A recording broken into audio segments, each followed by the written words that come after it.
Okay, excellent.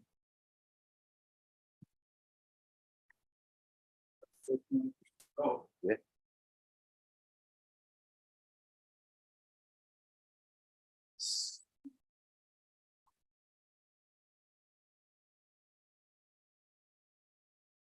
Okay, excellent.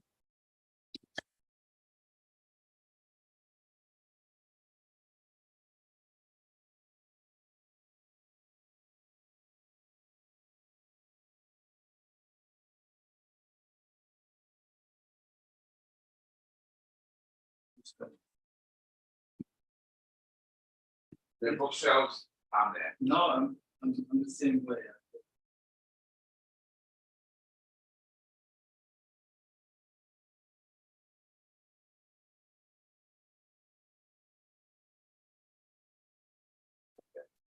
So it's the same thing. We're looking at like a 12-second delay. 12-second. Something like that. Yeah. But at least, I mean, if so long as it's clear, I think that's peace. Yeah. Those that want to be, closest to real time, so to speak, ideally we'll just get on Zoom. Yeah. All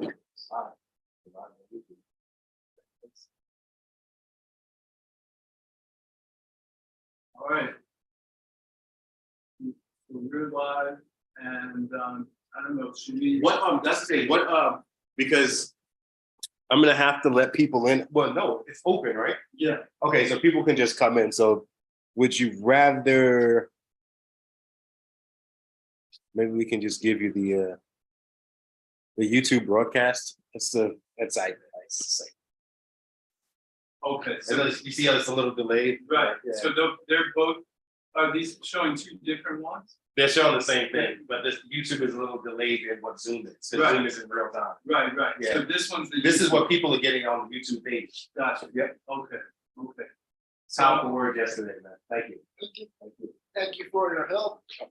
Absolutely. So what do you think is the best approach then for while we're getting started? So we I got, think half an hour. I'm down with just leaving it up. so people know what's happening. I was like, either that or an image. Yeah. And I had pulled up the flyer as a thumbnail image. I don't know if that Yes. showed up. That did show up. Now, is that on a separate? That might be a separate. That might be a separate feed.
fact, I'm gonna share with you the link from this YouTube.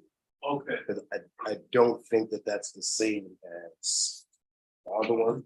right. Yeah. So what I just sent you is, that's the one you should, Okay. Probably. Make sure. yeah.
Yep, I want to suggest that this bit.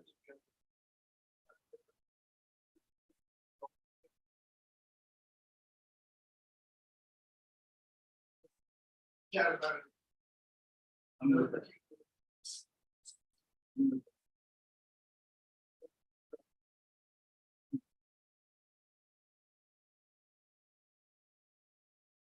Now, I'll ask around everyone that's here, but as a fail-safe, will you be able to hold down minutes? If nobody else? Yes.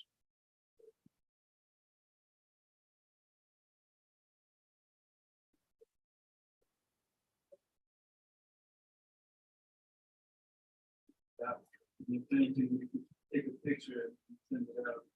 Did you send the live? I did. He's the second call, by the way.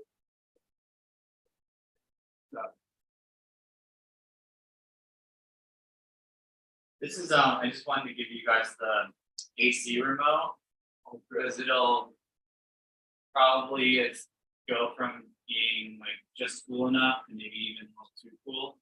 So it's got like you just gotta kind of stand over here and point kind of up there, but you can control the temperature and the fan. Appreciate that. Sure. Yeah, Yes. many years ago.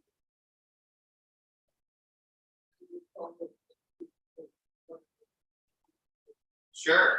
He's still around? He's still around. Yeah, he's still in New York.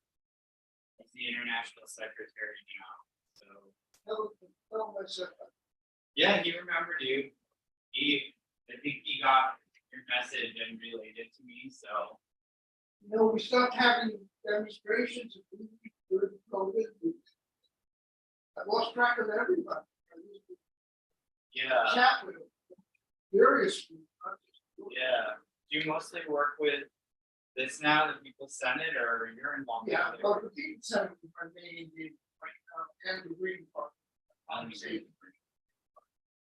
Okay, you guys are having. At that time, I was in, we had a group working Right. with member solidarity. Okay. Solidarity. But I've kind of given up on solidarity. Okay. So this is my main activist. The Green Party as the secretary. They're right, I suppose having Cornell West conversations. If you're having one of those, I would give you probably 60.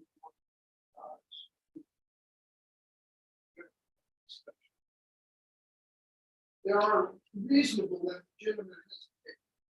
So I can't. I won't give you that. I see, interesting. Well, look forward to hearing all about that. And it will be an interesting litmus test for where things are. If you want me to hear you, you have to talk in my direction. Oh, yeah, I just said it will be an interesting litmus test. You know, And when did it have until to announce the, Well, the mention's not to. mhm. We won't find it, but it will be, it'll be a shoe-in at some. Yeah. It's gonna happen. are there other people who are gonna run that were lined up? Yeah, well, already? there are about 6 other people who filed in the FTC.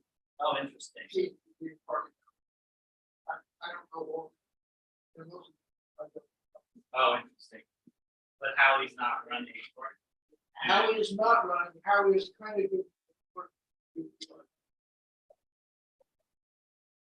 Bill Stein is doing. She's working on it, right? Yeah. And it is, likewise, like your remittance. And that would go to the couples. They've been here a long time. Supposed to bring it. And they're still- What was the other option? The top line, I mean. I said Brooklyn. Okay. You said Copland? Yeah. Top line. Okay, like around Stop Cop City? Yeah. Gotcha. University. Mhm. Yeah.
we actually had to update the link, so I'm sending the email address.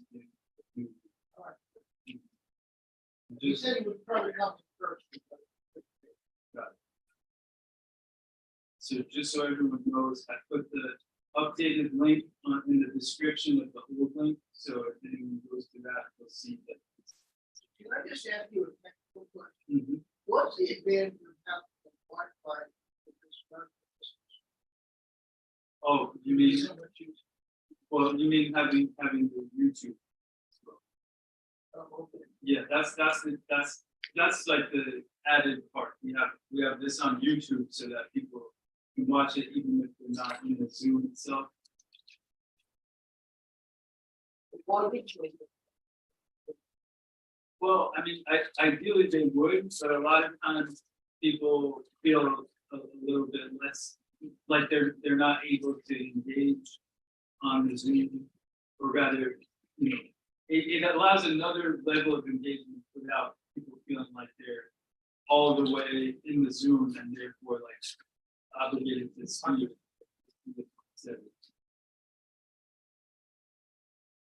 We have a few issues to that meeting. Well, I mean, these are meetings as well. There's, you know, there's See what that different- over the computers. Yeah, 15 minutes. I would prefer that they meet in person as well, but this enables more. This-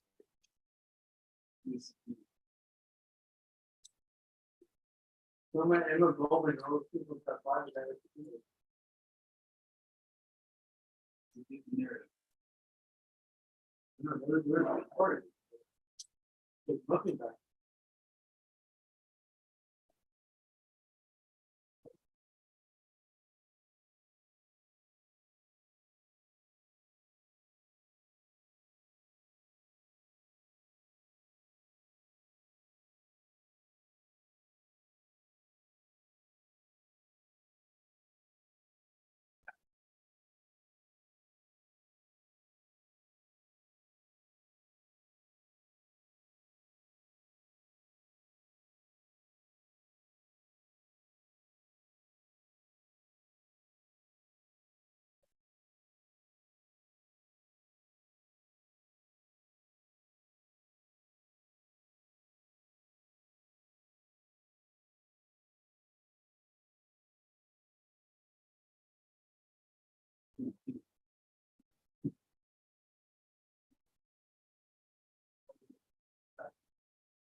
Okay, yeah, there's places back here.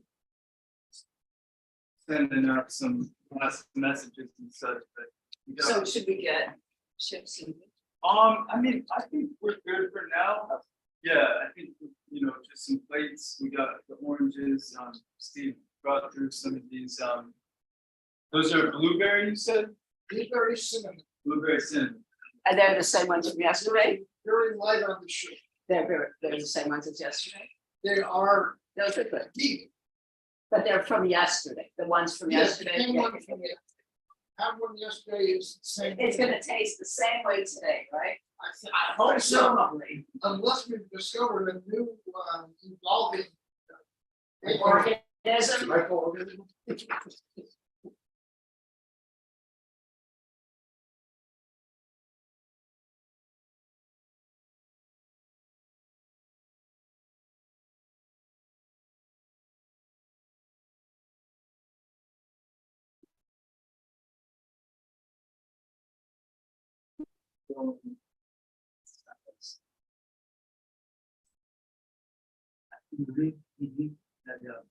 But we can expect as much, so this, I'm glad that we're starting now, I feel like earlier in the morning. Oh, for sure. And the trains are acting up, so we got some updates, Kevin is on the way with things acting up. Well, the train, the 2-3, Mhm. I don't, is he coming, he's coming from From the Browns? Bronx, yeah. So, yes, then you get to take a bus. Mhm. With the shuttle bus situation. Right. This will happen, figure out, if it comes someday.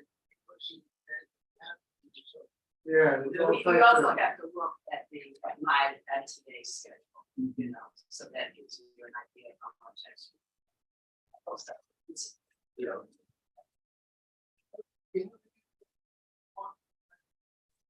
Not fully yet, but I can expect into that later today. It wasn't, you know, I was expecting larger numbers on the flag. It took a bit to out. So, okay, Mhm. we're talking about, Yeah, and we got all the moving parts working together. exactly. That was not the first thing that happened. No, I think that's the right word. There's not just. Mhm. Yeah. What's your name? Madison, tag. I'm thinking we'll do around Steve. You sign in on the list? Yeah.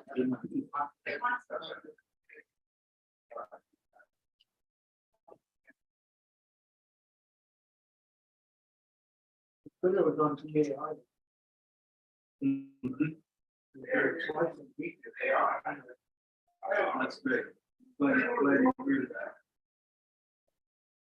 Right, that's so on here. Other than that, Mhm.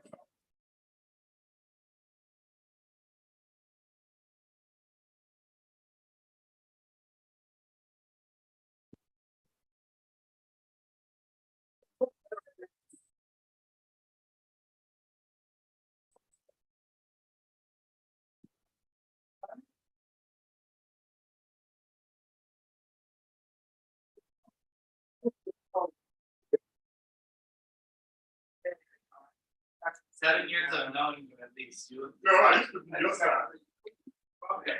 I have all this good. 7 years ago. Please. Now, we had to update the YouTube link. However, so what I did in the description of the YouTube link that went out, I put the new one. So if you go there, you'll see the link has been updated. So if I say it to you, you go in. Yeah, you'll find the new link. All right, I actually missed the feed, like I was rushing to get it. Yeah. Yeah. Okay. They go to, I can send out like 5 emails, Right, then they stop me for now. exactly. So I gotta wait it out. Well, Getting them all out. if you wanted to resend any, you could You certainly. know what, it is what it is. No doubt. I'm not even gonna go stay. Okay, they got the information from yesterday. Yeah. Before. Yeah, They really wanna find it. Yeah. exactly. But I just sent it out on, I'm very upset. oh, no, well, I said.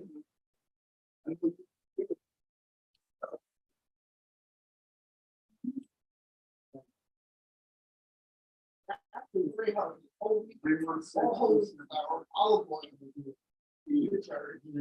Half the sugar that you find. Ordinary piece of cake. I'm looking forward to it. Maybe one of these days we can share the recipe. Recipe is so easy. I'll tell you that.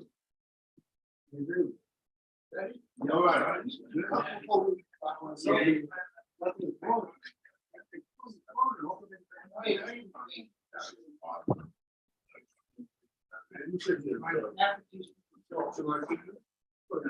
Yeah.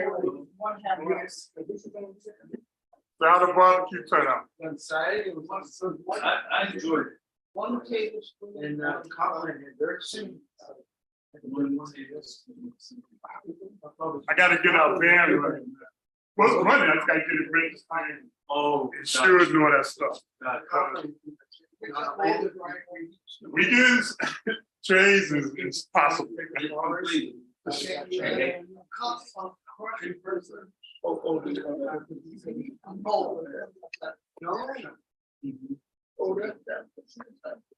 Yeah, they showed. He was just standing in front of the tree. Mix up the elements to get us, you know.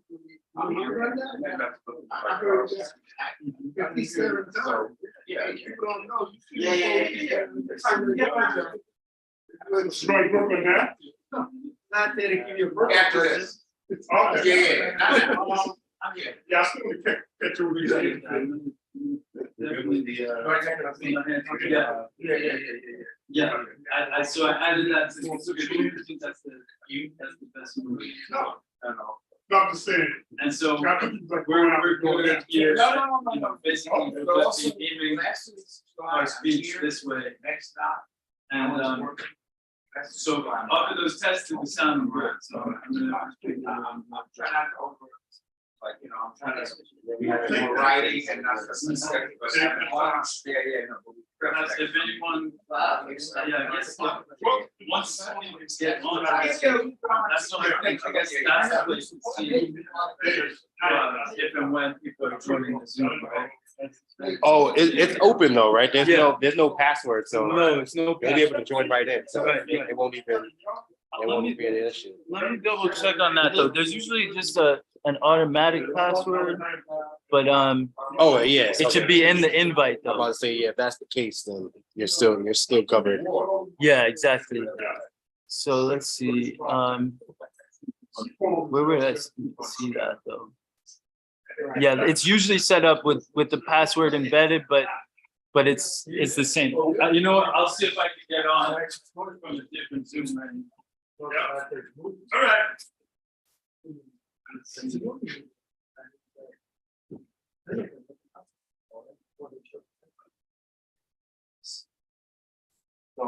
Hey, I'm good, bro.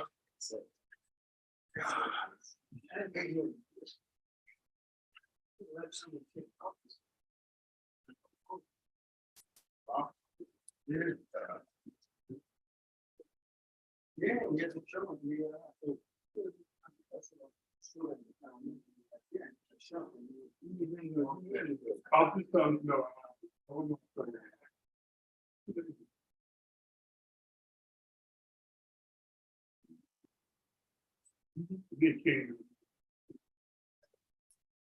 The team that they had it in, I don't know who the hell they were. Why she put Oh, them but in. then, I don't know. Yep. So, Somehow, I don't know if it's the church that got. Yep. I don't know what. No, I'm not hearing that. No, she said that she has. Can you hear this? oh, but then. We had it ready to do. yep. Yeah. Check. Good. Sometimes you gotta. Check. Oh, you still hear me? I'm not hearing that. Funny Yes, thing is, check. put that thing out. I don't know what they.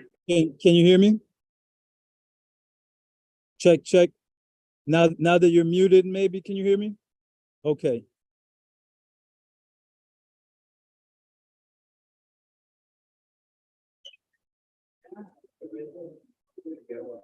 Yeah, we can hear you. I can hear you. Can you hear me? Okay.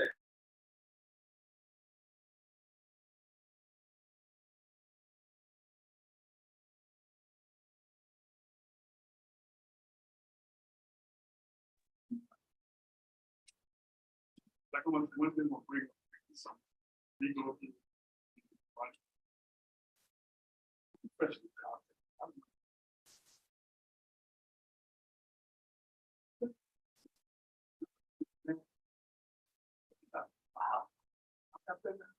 Decades. Wow. That's my profession. That's. So it's like, if I send you my resume, it's like, here. Then you come, oh, we need security. So we gotta keep that. Sure, you're right. No, I'm just saying, that's like, this like thing of, oh, we need to talk to the council. Oh. There's like this whole thing of, you don't have to, so that we know the process there. But we can call and get security done, you know, whatever it is. Oh, shit. You're gonna have to be here. It's something that this constantly. I'm not, I kind of used to it. So. No, I mean, I kind used to doing it. Right. That's like, Yeah, exactly. well, it's like the best thing on my plate. And maybe But as people come out, we can to them. Like, it's not as if it's constantly. I kind of used to it. So. No, I mean, I.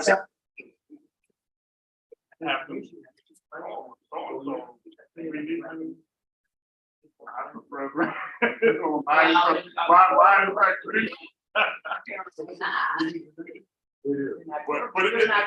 but that's the whole, that's what it is.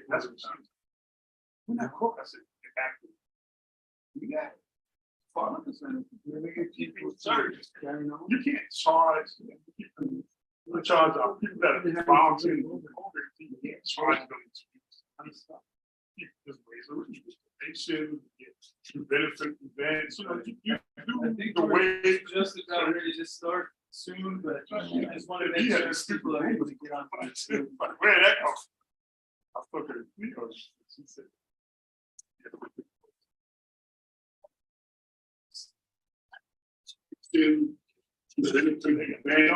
Parking lot.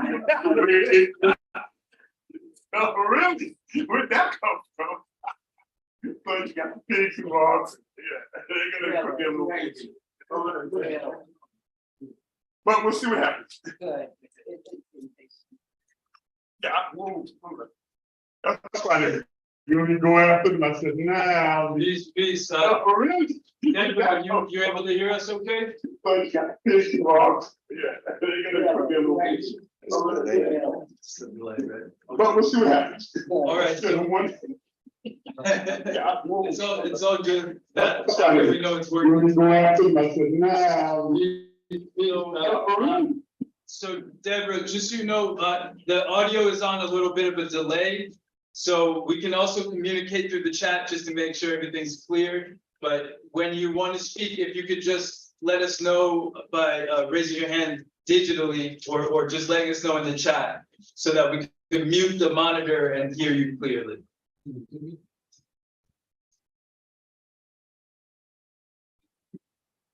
Just to make sure everything's clear. Appreciate that, Deborah.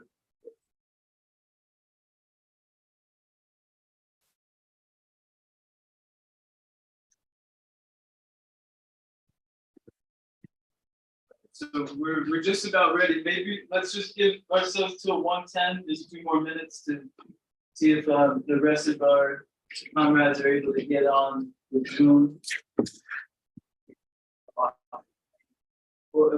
And we're off the train. That might take a little more than 3 minutes.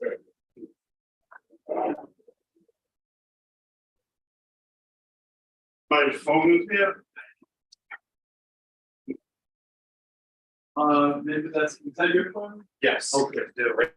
No. I don't see them plugged in. It's like, You have on Zoom. make sure they put the notes there. Yeah. Do you have other, do you have someone is tagged on Zoom?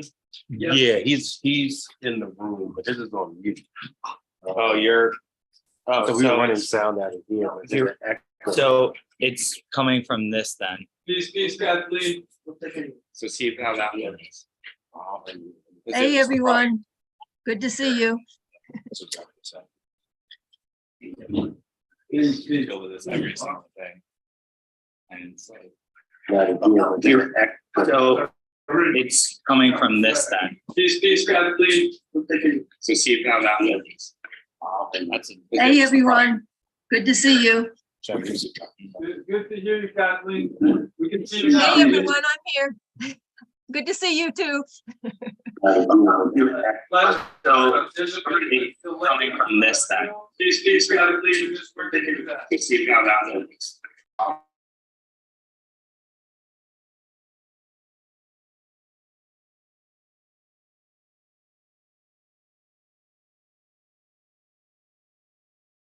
Now I can't hear anything.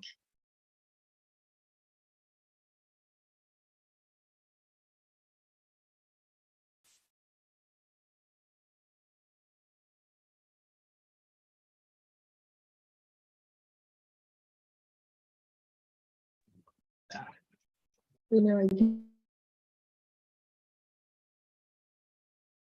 Peace. Kathleen, can you hear me? Yes, can you hear me? Yes. Okay. We have a slight delay on the audio in here, so that's why you weren't able to hear for a bit. Okay, got it.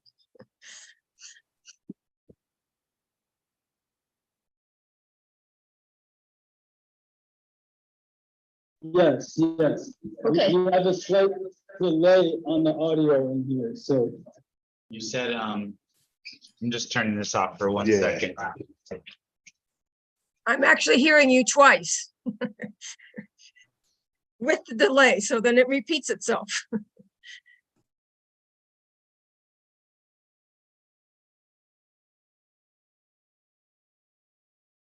What is there?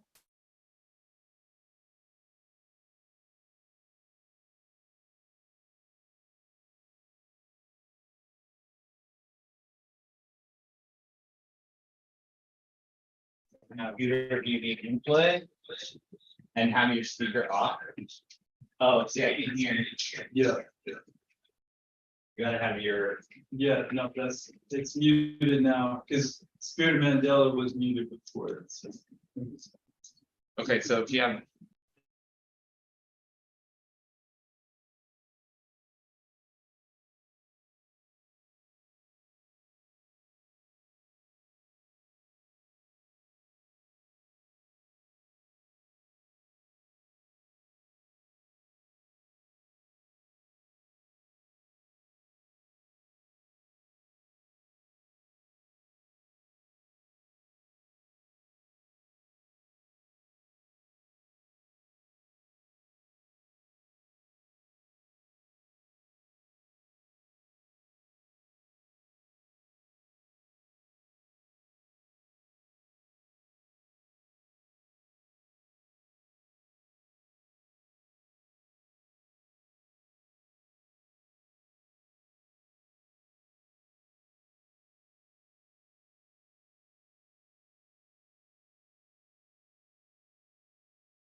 Okay. Peace. This coming through okay? Testing audio.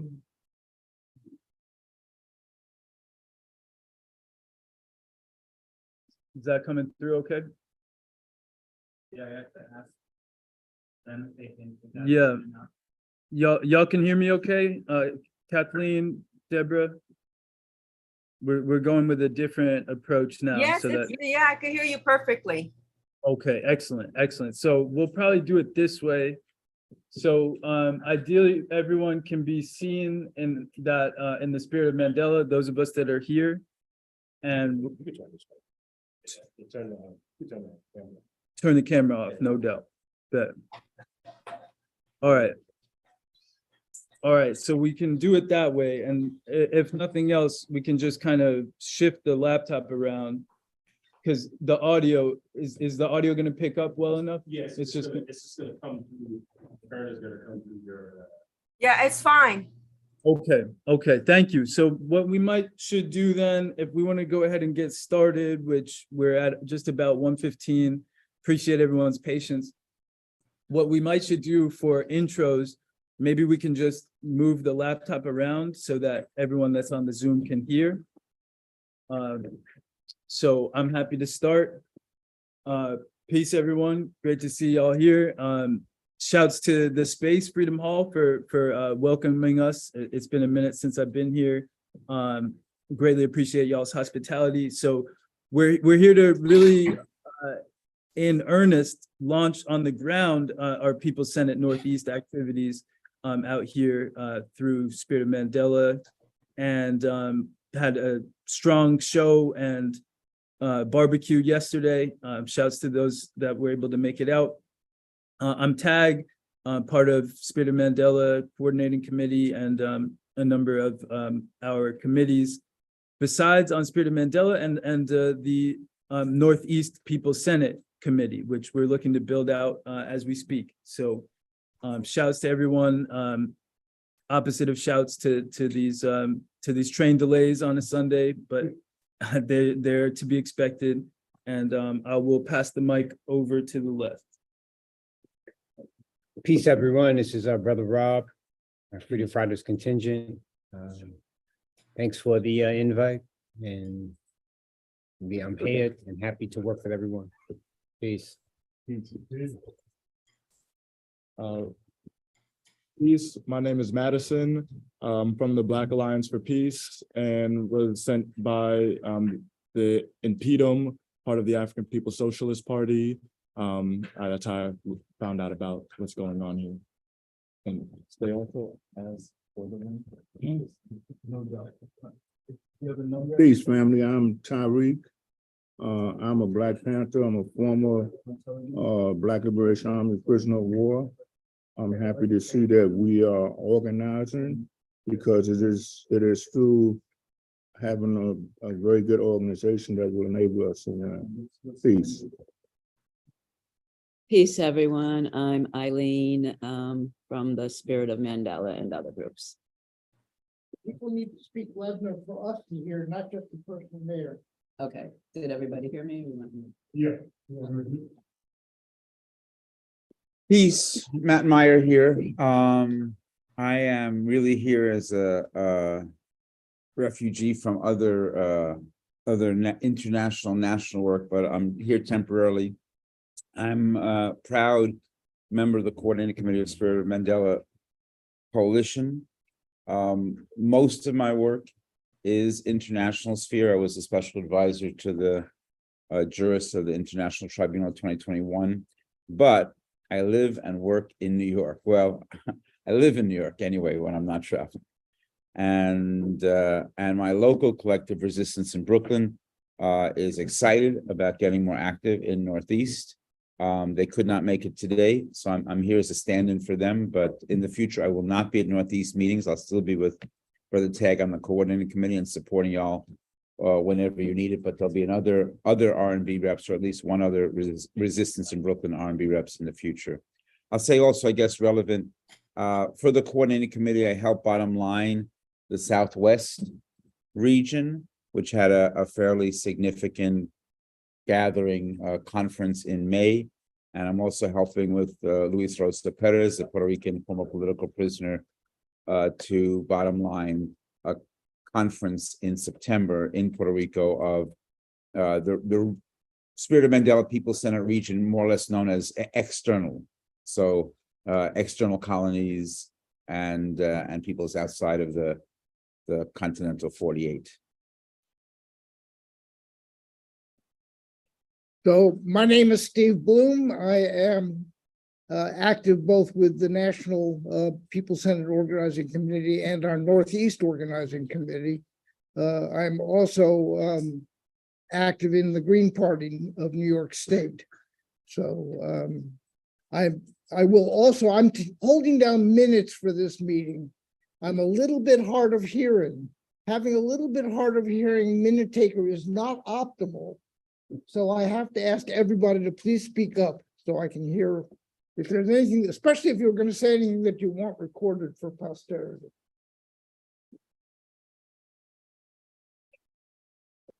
All power to the people. This is Brother Shep. I'm a veteran of the original Black Panther Party. I'm currently here representing the Safia Bakari Albert Noah Washington Foundation and the Universal Zulu Nation. We are currently working with the campaign to free Kamal Siddiqui, and also the Organizing for Prison Lives Matters National Conference to liberate our elder political prisoners. From the Bronx, New York. Free them all.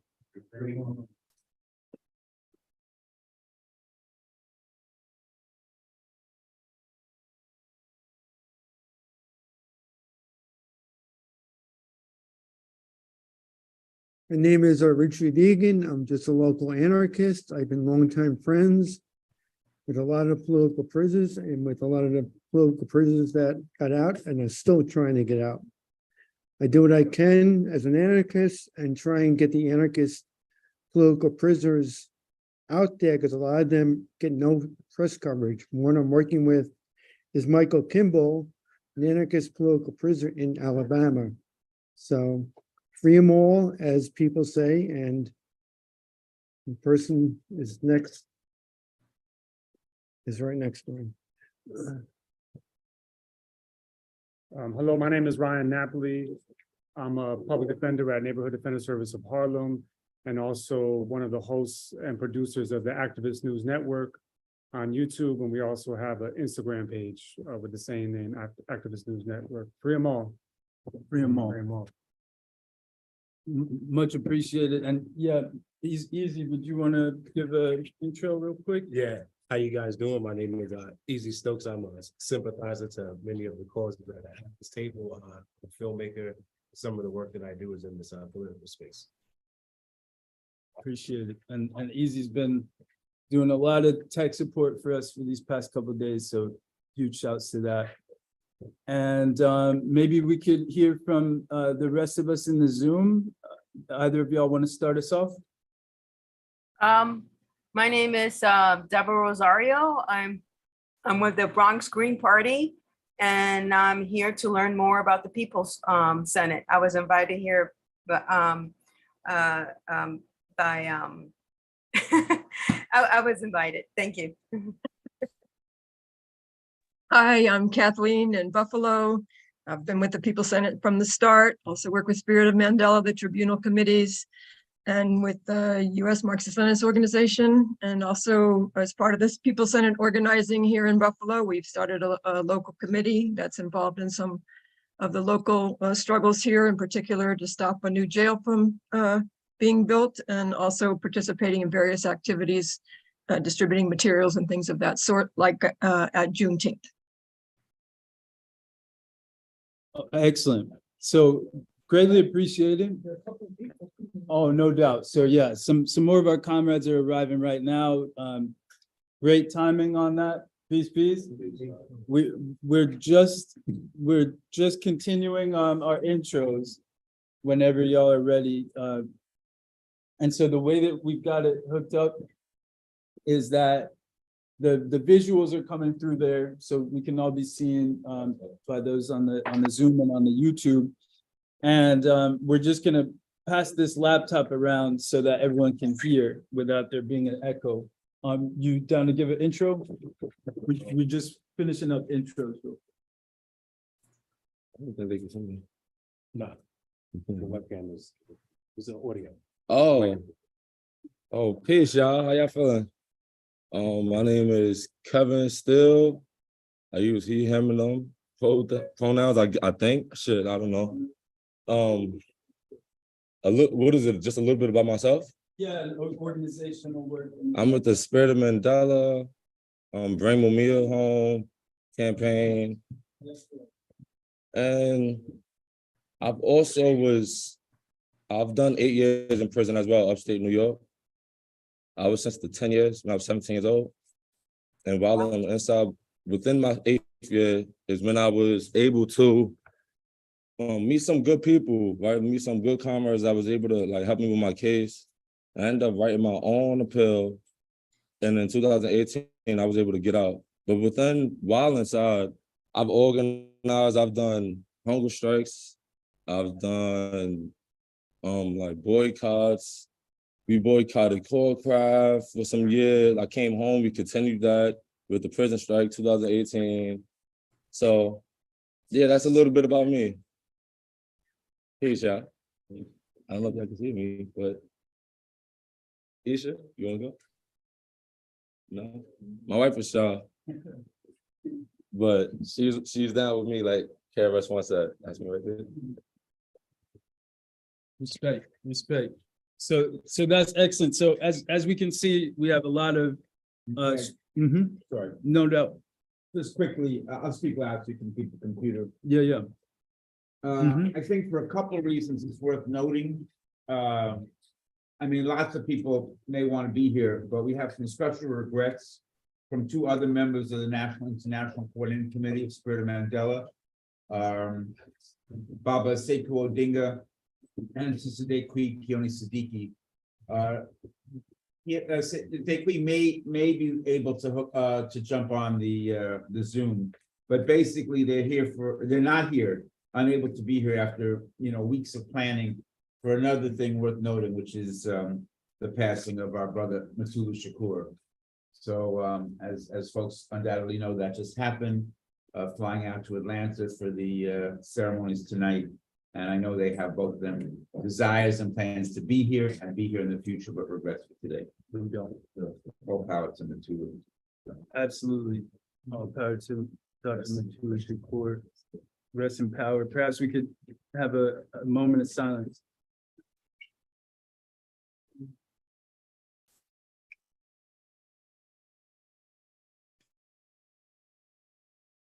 Appreciate that. Thank you.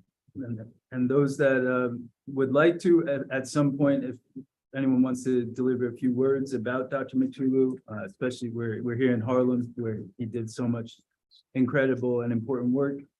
So we would absolutely welcome that. So as is clear from the check-ins, we have within this space and in the Zoom space and on YouTube, a strong collective of workers, organizers, heads that are familiar with these issues of genocide, which we're struggling against, and which is the primary lens through which the People's Senate is organizing here in the Northeast and elsewhere. So I'm happy to just say a few words about the People's Senate and about People's Senate Northeast. And then from there, I would love to just have this be a place where we can develop our specific focal points and struggles with regard to this region and our organizations, so that we can start to pull out how we might want to prioritize moving the People's Senate forward. So we have developments that we've already been putting in place, and I'm happy to discuss some of that. And then if we could go around and each just start to itemize, what are the primary struggles here in the Northeast? How can we begin to build and develop toward those struggles? And what would the organizations that are here most like to see from the People's Senate? What would be most helpful? How can we start to coordinate across the region? That's the aim of this meeting. So basically just one agenda item, building the People's Senate Northeast. And we can do a bit of reporting back from our activities just yesterday. So, and please let me know on the Zoom at any point if I should speak more loudly or if anything's unclear. So the People's Senate Northeast has begun meeting weekly. We meet on Wednesday evenings. We began meeting weekly a few months ago now, shortly after our introductory webinar, the broader People's Senate introductory webinar, which for those that were not present, was very strong. We were able to connect with people across the various regions, get some report backs. As was mentioned, the Southwest region, for example, gave a strong report back against the anti-death penalty work that they're doing out there, and particularly in Texas, and a number of other strong report backs. Those are available. We have a mashup on our YouTube channel. So those who were not present for that can check that out and familiarize with that introductory webinar. Since then, we've been working in earnest to build the People's Senate Northeast here. Our meetings have been on Wednesdays at 7 p.m. of late. Peace, good to see you. We've been meeting Wednesdays at 7 p.m. and we'll continue to do so on a weekly basis. But of course, as we grow out, as more of us are present for those meetings, we can figure out what's the best day and time for us to meet moving forward. So just want to make a note of that. So much of the work that we've been doing at those meetings has been, for one, we developed a Principles of Unity document, which we can share today and which we can go over. And that's very important to us, especially in terms of the grounded work that we're going to be doing in person, with one another as comrades. So we already have a clear focus through the spirit of Mandela and the 5 charges, which I'll just name for those that may be less familiar. We have the charge of hyper-incarceration, political imprisonment, police terror and violence that we're very familiar with on a daily basis, environmental racism, and medical apartheid, the health disparities that we experience, specifically as Black, Brown, and Indigenous people, but we know that all of these ills spread out to the community writ large. And so that's our focus, is through those charges and through those particular populations, because we identify those as the populations that have caught the brunt of the ongoing genocides from US empire over the past several centuries now. But we wanted to develop principles of unity, particularly recognizing that even within, and we could say in some instances, especially, within our movement spaces, organizing spaces, there can be a lot of harms enacted within those spaces themselves. And there's a lot of vulnerability that gets created when we find ourselves in spaces where we feel like we're around people who have the best interests of the collective in mind. So we felt that it was important that we develop principles of unity to make sure that everyone that's entering this space, everyone that's building PeopleSen Northeast with us, can be on the same page about certain questions of just basic humanity, basic human rights, basic, respect for one another. So I'll pull up that document in a moment. Lastly, I'll just speak very briefly on what we've been doing this weekend. So some of us were present and participated in yesterday's art, music, and poetry show, as well as yesterday's anti-4th of July barbecue. Shouts to Resistance in Brooklyn, who collaborated and welcomed us into the space, which they hold annually for that activity. Both went very strongly, and we're happy to have been able to bring all of the work that we've been doing over these months and years since the tribunal in 2021, bring that into a space, into multiple spaces in the city, where we can really feel one another, breathe in the same spaces, eat, and enjoy some live music and poetry and artwork. And for those that were not present or didn't get a chance to see, that and all of the other activities throughout this weekend is also a fundraising effort for our comrades on the inside. We have 8 comrades through the Stop the Raids NYC efforts. That's a coalition that we started in 2016 in community self-defense, recognizing that these slave patrollers and various alphabet organizations, FBI, ICE, and all the rest of them, targeting our communities, particularly Black, Brown, and Indigenous communities, particularly in public housing throughout the city, and caging primarily the youth in these areas. So we developed Stop the Raids NYC to combat that, and there are 8 of our comrades who are still inside, facing, often, another decade or more inside of the feds behind these absurd blanket charges of participating in so-called gang activity. So that's just some context. We have the fundraiser link for those that haven't seen it. We have a giving fuel for our comrades, and to make sure that commissary does not run out. So that's very important to us. And those are the kinds of initiatives and efforts that we want to just be uplifting. So if y'all have fundraisers that you're working on, other activities that relate to these 5 genocide charges, or the various cascading ills that come out of those forms of genocide, we want to know about them so that we can uplift them as well, and so that we can add that much more strength to the various developments that we're already undertaking. And so that's the PeopleSen Northeast in a word. Would love to open it up to any questions that anyone might have, and then ideally we could go around and start to build, what are some of our other primary concerns here in the Northeast, and how can we begin to build and coordinate those efforts. Thank you for that presentation.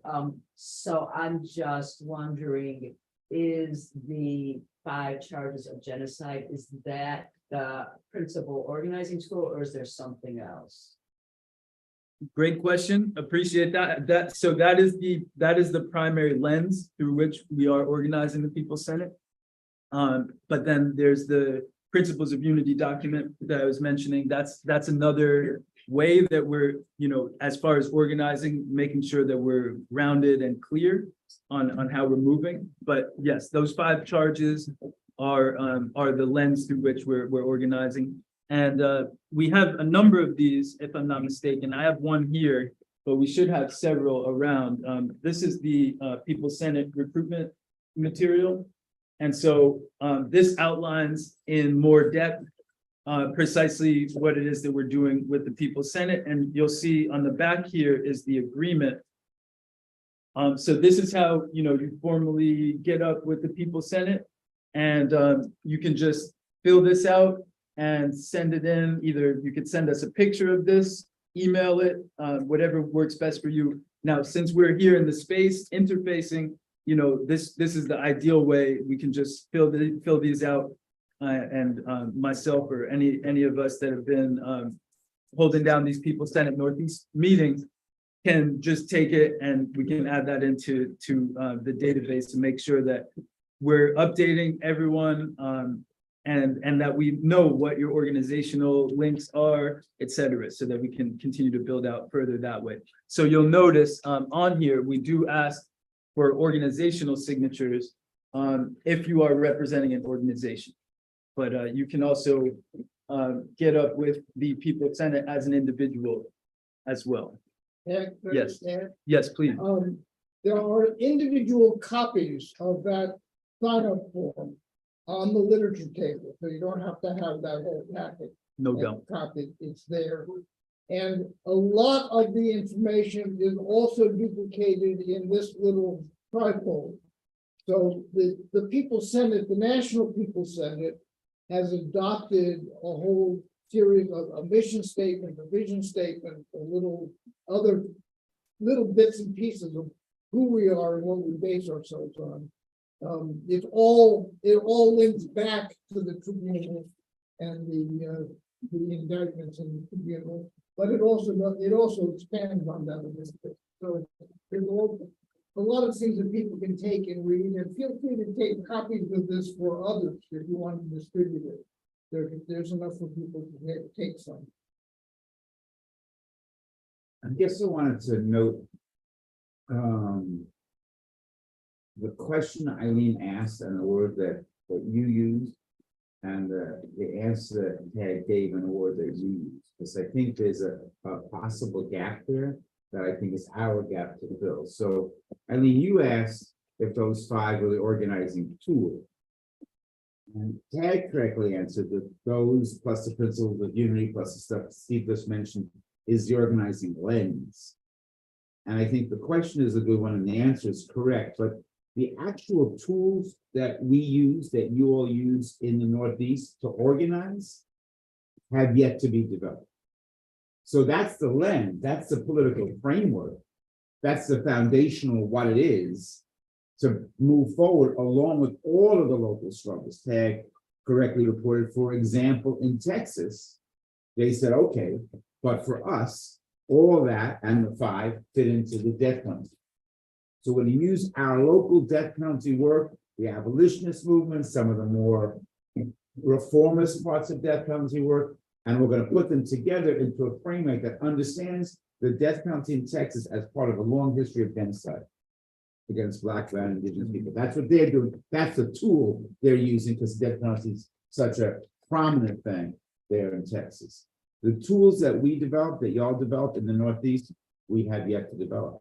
That's what the job of today and moving forward is all about. Exactly. Yeah.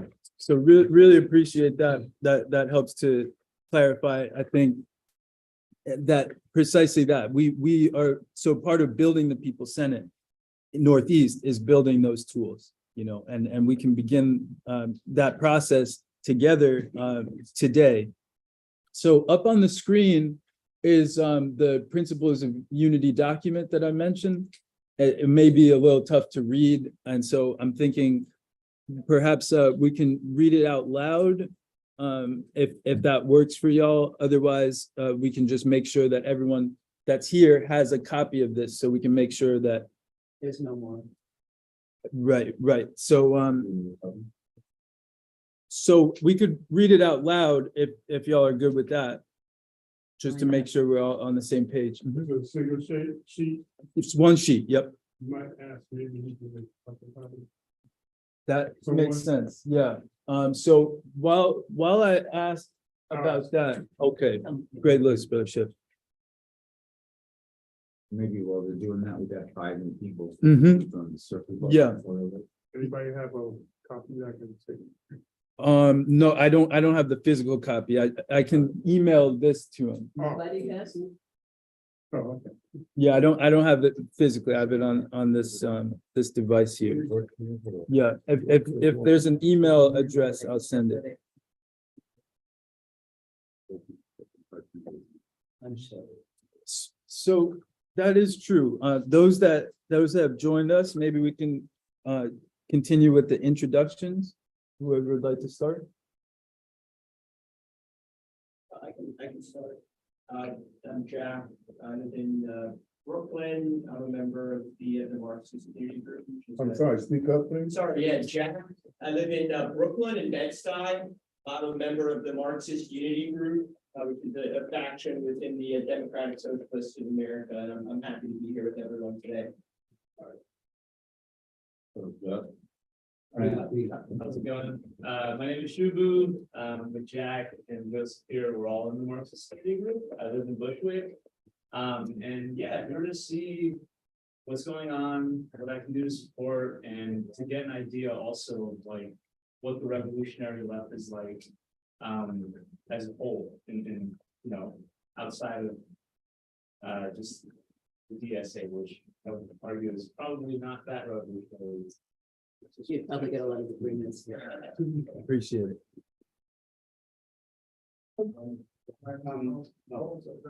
don't want to step on anything, so I'm Joseph Perez. I live in Washington Heights. I'm also in Marxist Unity Group. Heard about the People's Senate, decided to come check it out. Reading like your positions at a glance, there's definitely points that we're converging on. Very interesting to see. We're just going to learn more. Appreciate that.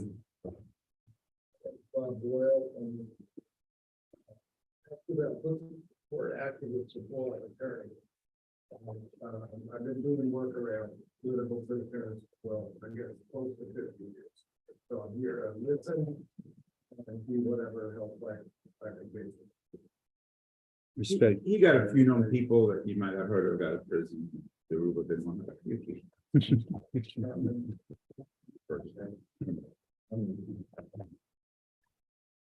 Excellent. So greatly appreciated. Glad that y'all were able to get in. I'm sending this Principles of Unity document. So ideally we could get that printed out. And then in the meantime, it's up on the screen there. And for those that are on the Zoom, you should be able to see it there. Oh, true. Did we get an intro from you? No. Okay. Yeah, and here, let me just make sure. I didn't pass it around. Those of you that are on Zoom, did y'all hear the intros okay? Yes. Okay, excellent. Yes. Great. Peace, peace, peace, resurrection, Kiyama, Kiyama, Al Toro, with Hala, how lives link all together. I'm here to learn and organize.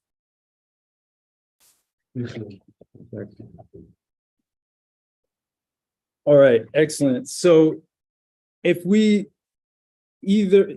I'm down either way. Since we're going to have printouts, we may not need to do the full Principles of Unity read through. So in the meantime, perhaps we could start to develop a list of some of the primary struggles that individuals and organizations present are focused on, whether actively or strategically, you know, in terms of what is your current focus as an individual or organization, particularly with regard to those 5 genocide charges we mentioned, and or what seem to you to be some of the foremost concerns of this Northeast region that we should be aware of. You gonna go around the table? Yeah, so I wish that I could see everyone, but yeah, maybe we could just go around. Would anyone like to start us off? Let's see if I can situate it a little bit more openly.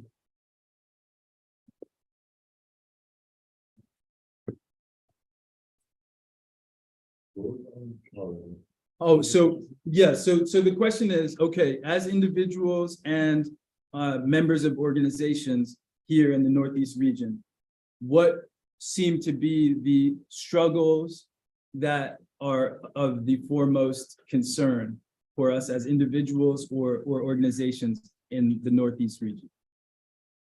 Specific struggles, or you know, it could be something related to the genocide charges that needs to be a point of struggle that perhaps is still in development. Well, I'm part of the Black Alliance for Peace, and we mainly focus on U.S. militarization and their action both domestically and abroad. And so heavy emphasis on Cop City, some of the groups down south, and bringing the Cop City struggle into regions across the country because it impacts everyone. With the coordinating committee, we've been my family, we have a community center in the Bronx, and we're beginning to host people assemblies trying throughout the summer for the local area to bring pretty much what these issues are home. The largest landowner in the Bronx is Montefiore Hospital. And we understand, the organizer, that's the fundamental enemy that we're up against. And they're the ones who control the political arena. They're the ones that pay for who will go and fund the police more. And we're experiencing in the northern area of the Bronx, we're experiencing beginning ages of gentrification, which I think is important. And in regard to this, is the primary concern of a lot of the younger folks, I would say. Yeah, housing. We're involved. Laconia, like Gun Hill area. Okay. Yeah.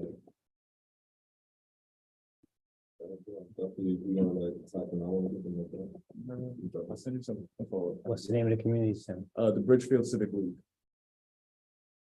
Excellent. So you said, can I ask a question? Please. So this is BAP?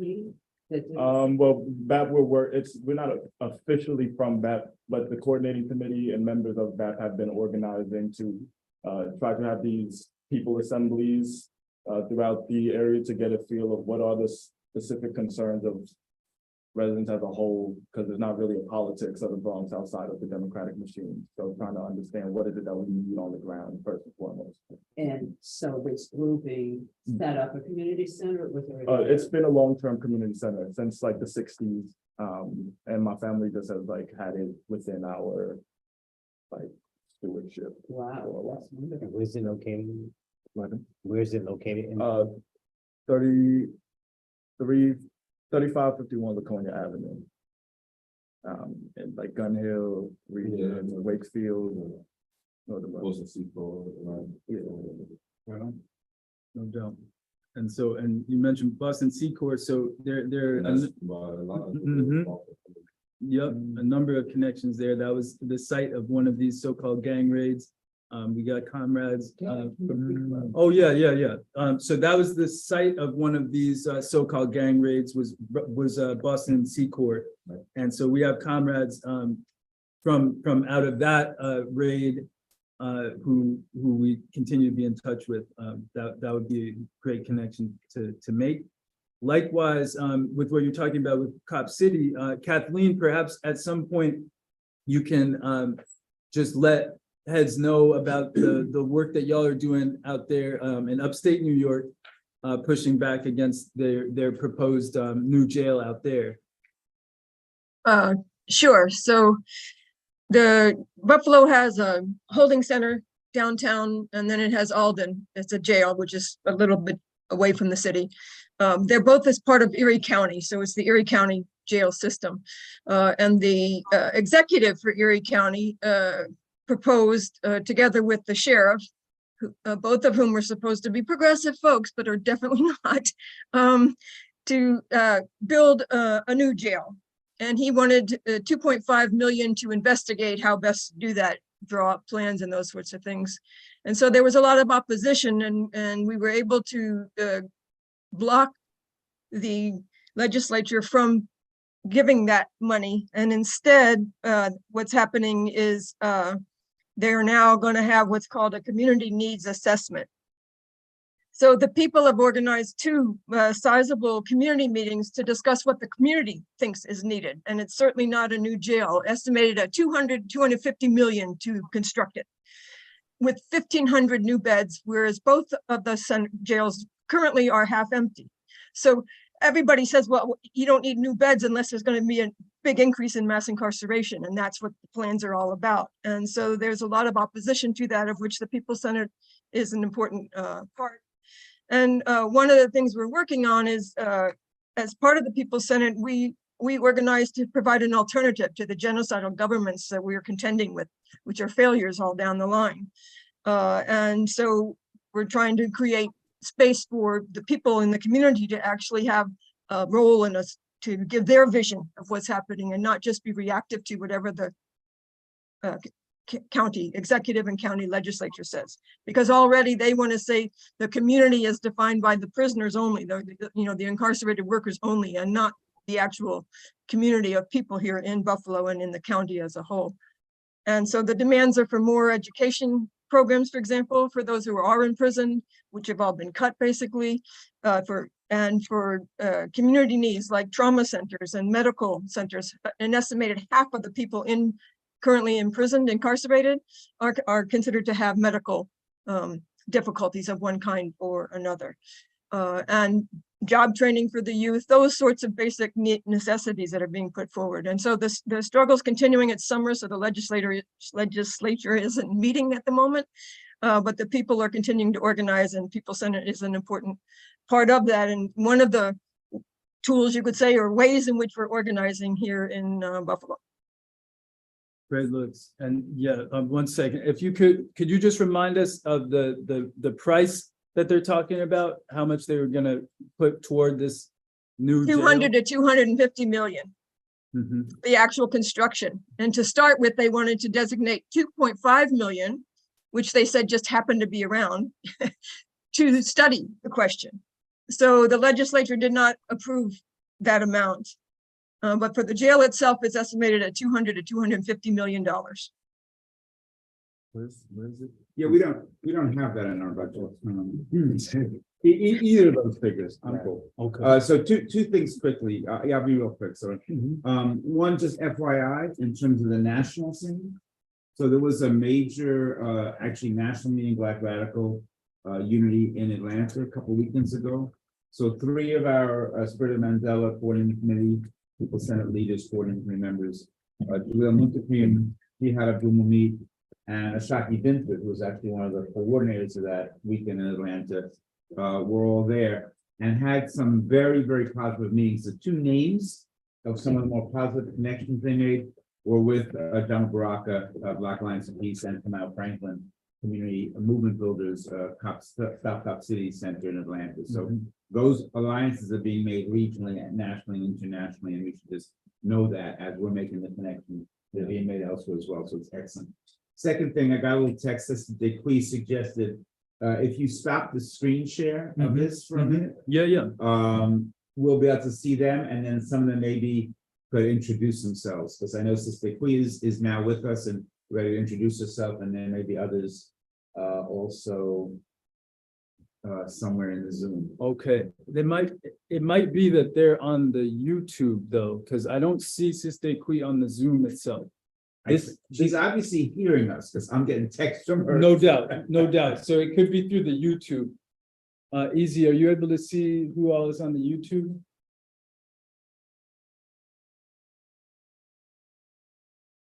If DeQuee and others are on the YouTube, they can, as far as I understand, speak to us. Right, right. But it should have the Zoom link. I know you sent it to her. Yep, All right, I'll continue texting her. We'll see. no doubt. This is just how it goes with multiple different, the multimodal technology, multimodal technological. Multi-generational. No doubt, no May doubt. not be as familiar. This is 21st century, right? Well, I was just asking for clarification about what the name of the project that they're constructing is. Oh, which the jail Yeah, project? the jail project. Yeah, I don't know. Yeah, Kathleen, is there a specific name that they're given to the jail project? Well, there's what's called a roundtable that's doing the organizing, that's made up of a number of different groups. Some of whom are working with us with the People Senate, like Prisoners Are People Too, and various others. So that's the only name so far. The basic demand is no new jail. So that the project goes under that name, basically, no new jail, and carries forward on that. 1 second. Excuse me? Or- Deborah, did you say something? Oh, okay, I guess not. It was a mistake. Okay, all right. And tell Dequi I'm emailing her the Zoom link.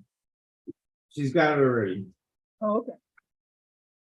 So the city of Buffalo is now looking at basically $1 billion to, number one, build a new stadium, and number two, to build a new prison. I Yeah, think well, we- they're saying the money's there. We don't know, the stadium money has already been designated, so that's a done deal in that respect. But the jail money has not been authorized yet. According to the county, they have the money. So we'll see. This is how it always goes when it comes to our demands in the community for the basic medical needs. So like in Buffalo, they've closed all the public clinics in the neighborhoods. You can only go down to the major hospitals now for care. There's no, or it's privatized, emergency care and Instacare, those kinds of monopolies that run those.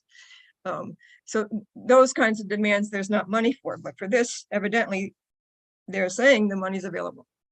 And so we're demanding that it be that we decide where it goes. I think it's important to make that a speaking point between, sports and jail and the prison pipeline and the advocacy for only directing young youth to play sports and the enslavement of that whole process. And oftentimes with these professional sports institutions, a lot of the companies that they use are also exploiting prison slavery. Exactly. So and we're talking about one of the most impoverished locales in the country, but apparently they have hundreds of millions on deck for unneeded jails. Were you about to say something? Yeah, so I see a lot of people around this table who I know from years and years of work. And I don't know why people are being shy, but obviously the question of political prisoners and prisoners of war should be high on our list of things that we want to pay attention to. It was one of the 5 counts of the tribunal indictment, and there's a whole history of work. I'm liking what I hear from the Bronx about the People's Assembly. I like what I hear from Buffalo, because this is tapping into real grassroots kinds of developments. And I think that's an important thing for us to focus on. It's not so much that we're going to have an agenda, a program that we're going to the people with, but we're going to develop our program from what the people are interested in and struggling around. And then what we need to do, and this is something I hope we'll put on our agenda for part of this conversation. We want to then mobilize all of our networks to help support these struggles, which I didn't know anything about this development in the Bronx until I walked into this room. And I'm sure that's true of other people here, and it's certainly true of a lot of people who aren't in this room.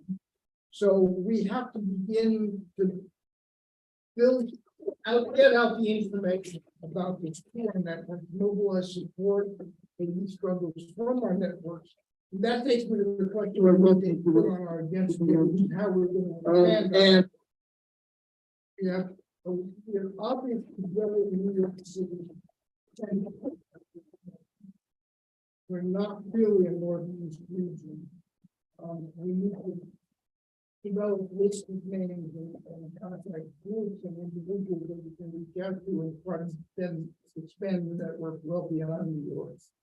And finally, I want to put in a plug for another tool we can use. On the table, you'll see the PeopSen newsletter. I'm on the editorial staff of the newsletter. We're developing that piece of it. I'm going to directly ask for something about the Bronx People's Assemblies as that we can then put in the newsletter. This goes out. We have a mailing list at this point of 600 or so. So it begins to do the process of getting out the information and mobilizing support. We have to begin to do it a lot more and a lot better. So think about if you have things that we can publicize. Hand me a note and let me know. Absolutely. So we have a stack going. We got Brother Shep, then we got Sis Eileen, and then we've got Brother Altoro. Okay, Altoro. Brother Rob. Were you on, Brother Rob? Yes, please. Okay, just basically, I didn't open up with, this discussion about the Northeast Bronx. I've actually lived in Northeast Bronx since 1963. And one of the constructive criticisms I get from living there is, how come we're not organizing up here in this neighborhood? We see you come and go, but you're not doing nothing. So we definitely need to build on that. There's a lot of folks uptown now that I think are ready to that. The main problem for the area has been, it's very transient right now. People move in and out all the time. They get kicked out of the buildings like Hillside, or what you said. Yeah. All of that constantly. They get kicked out and evicted. So people are not there on a constant basis like I am. So that's one of the issues that has to be dealt with up there. But we definitely need to build on that and connect. My comrade here, Brother Tyree, is also in the area. So that's something we can look at. And Ted mentioned about the Bronx 120 and Eastchester projects. And so we can definitely look at that. So let's definitely build on that. I'm glad you're here. Thank you. And that's why these meetings and gatherings are so important. That we're able to network with each other and see what other people are doing and begin to get that out and done into the community. That's one. Two, I mentioned earlier during the introduction is working primarily with Southfield Bakari, Albert Noah Washington Foundation, which basically supports the projects, campaigns, families, medical and legal needs of our captive political prisoners, POWs in exile. That means various things. A lot of our projects came from our political prisoners that were captured. So a lot of our work that we're doing now is things that they said that they wanted us to do. It's not just freeing them, but it's about community programs, which is why most of our captured freedom fighters are locked up right now, because they did work in the community, which is one of our primary problems, is that most organizers in the community that deal with police terror or housing or medical issues, whatever it is, they don't look at our captured freedom fighters, okay, which should be first and foremost. I actually heard Dave talk on Ryan's show, mentioning that there's no other country on this planet that does not put their political prisoners first, except for this one. We don't do it. They're in the background, okay, which is ass backwards. So that's something that we need to really get in the community and do, because nothing that we do that is not directly related to why our freedom fighters are captured. 3, medical neglect and elder abuse. We have basically turned our campaigns now to deal with that across the board, because the population in prisons now are senior. Okay, what we would call from the baby boom or whatever. Majority is ever growing elders, which automatically means that our political prisoners are included because they also are elders now in their 70s, 80s, and late 60s. You know, I'm pretty young, I'm 69 in November. But yeah, Mamiya's 69, Ronza, I mean, there's people that are in that age bracket. They need to come home. Okay, and we need to focus on that, which is what we're doing, which leads to 3 projects we're doing immediately, and then I'll be done. It's important that we bring our campaigns into the community, no matter what they are. Right now on the table, there's information about political prisoners. We have Kamal Siddiqui, we have the captured senior political prisoners, but there's 16 elders that we know of right now from the 60s, 70s, and 80s who are still captured. Okay, in Philadelphia, which is Northeast, okay, there's gonna be a Queen Mother Moore weekend, 125th birthday.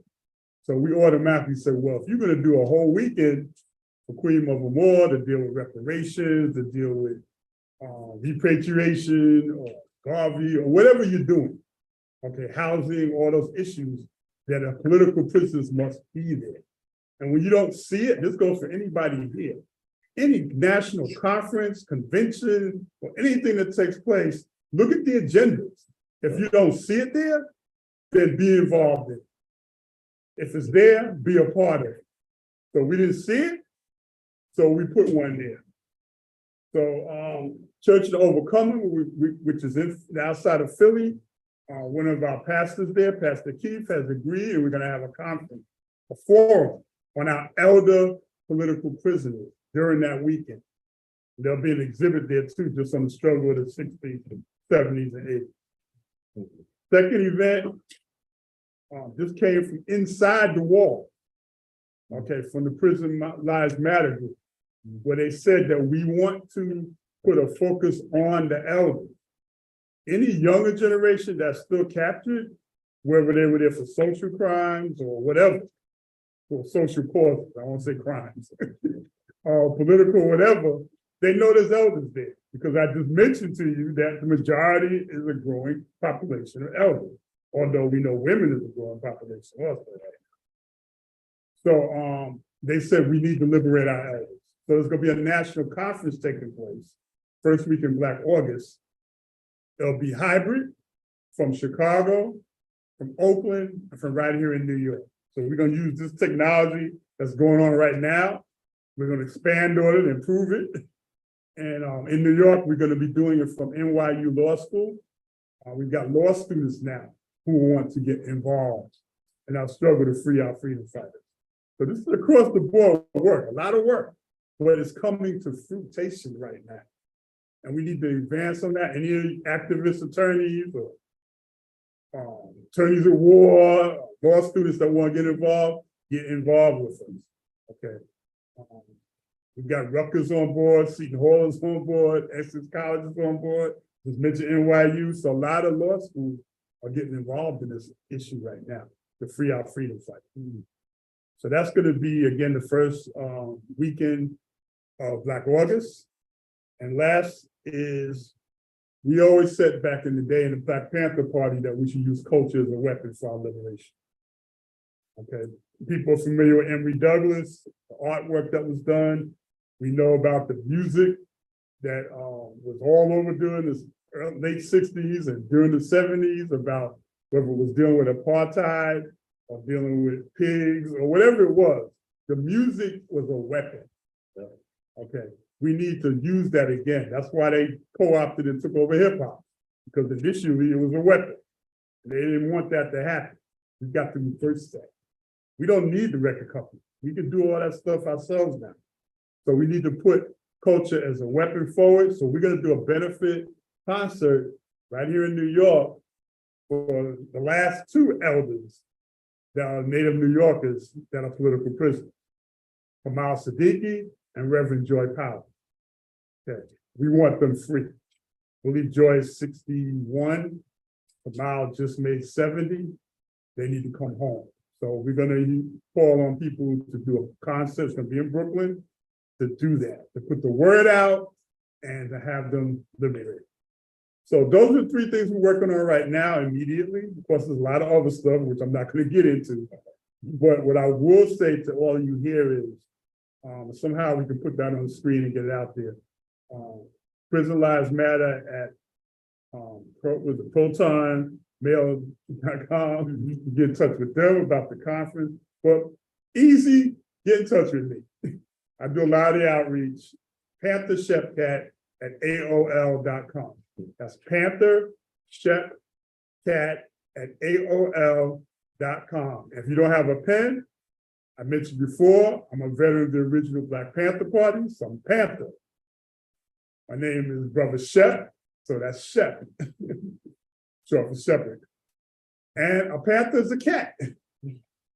Panther, Shep, cat, and I'm old school, so I still use AOL. All right, just get in touch with me. I'll put you in our network. We have over 8,000 activists, community organizers, workers, revolutionaries across the planet that are part of our email network. It's not a listserv, so we do everything personally up front. So get in touch, we'll put you in the network. You can find out everything that's going on throughout this planet. And if you're doing something, more importantly, get that information to us and we will promote it the best that we can. All power to the people. All power to the people. Free them all. Free them all. Greatly appreciate that. And so there's 2 more on stack. And I just want to point out what you said just reminds me, we have a sign-in sheet. So if anyone has not signed in yet, please do so that we can make sure we're all in touch with one another for the next meeting and everyone has all the information needed. Appreciate that. Thank you. So although Chuck started getting us back, I just wanted to get back on track to the question of what the people's groups are doing and, how we could help work together on that. So I would, if there's other people that can talk about, things that their groups are involved in or their communities need, I think that's a good place to go.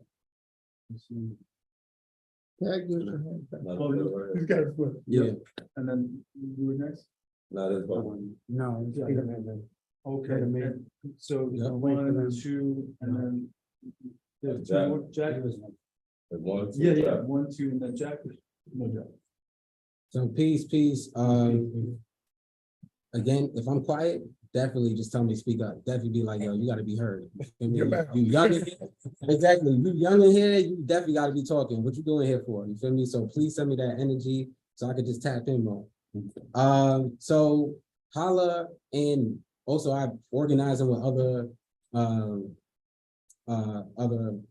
collectives like the PAFM, the Pan-African Federalist Movement, as well as the Youth Coordinating Committee. So a few things I'm gonna just speak about how we can support and build with each other. So I do agree with the, having the general assemblies, and a part of that is I'm gonna connect to. So one, us and Hala has been doing, which we call Saruj Ma'at.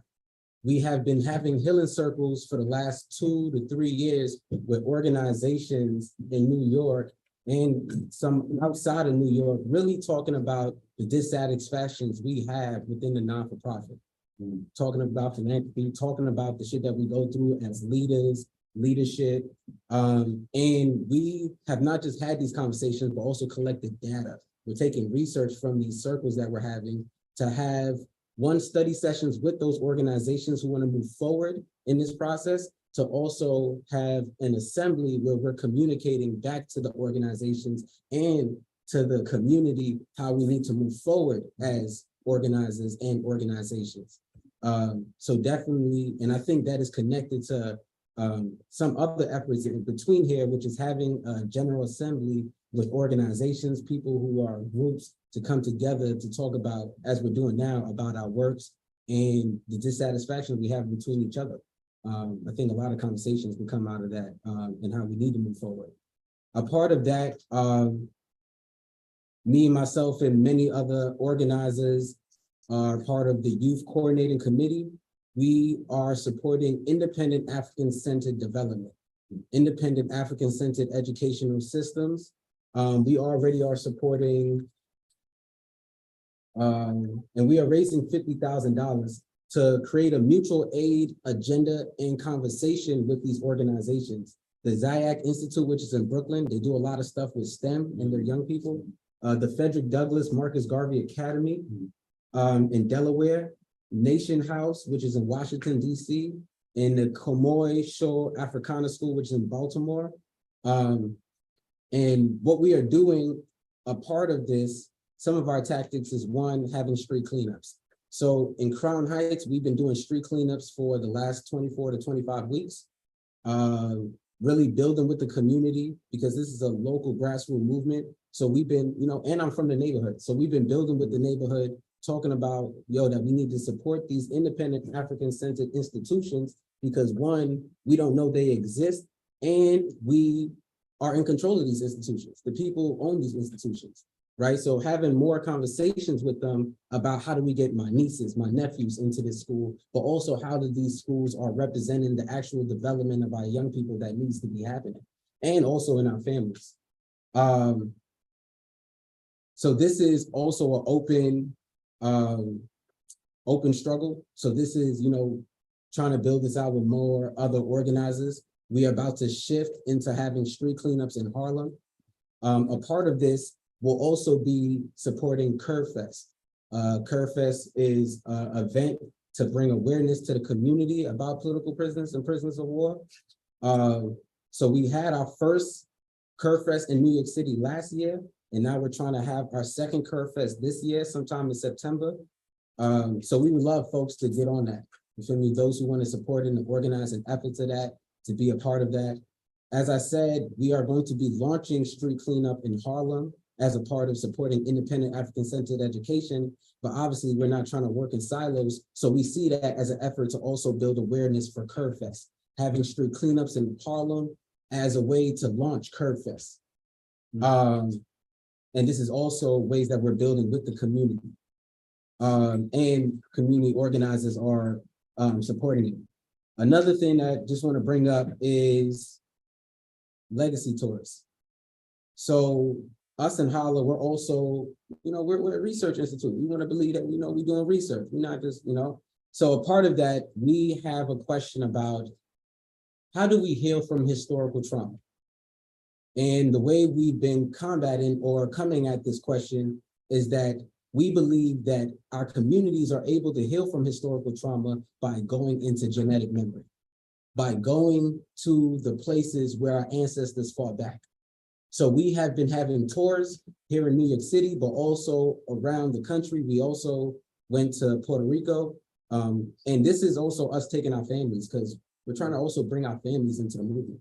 My mom thinks I do not have a real job. I best believe a lot of our families don't think we got real jobs, right? So we are taking our nieces, nephews, family members, people from our community to historical monumental sites where our ancestors fought back, and we're learning about that. And that's the way we heal from historical trauma. Sitting in this process of learning and having dialogue about it, and then going home and living in it, right?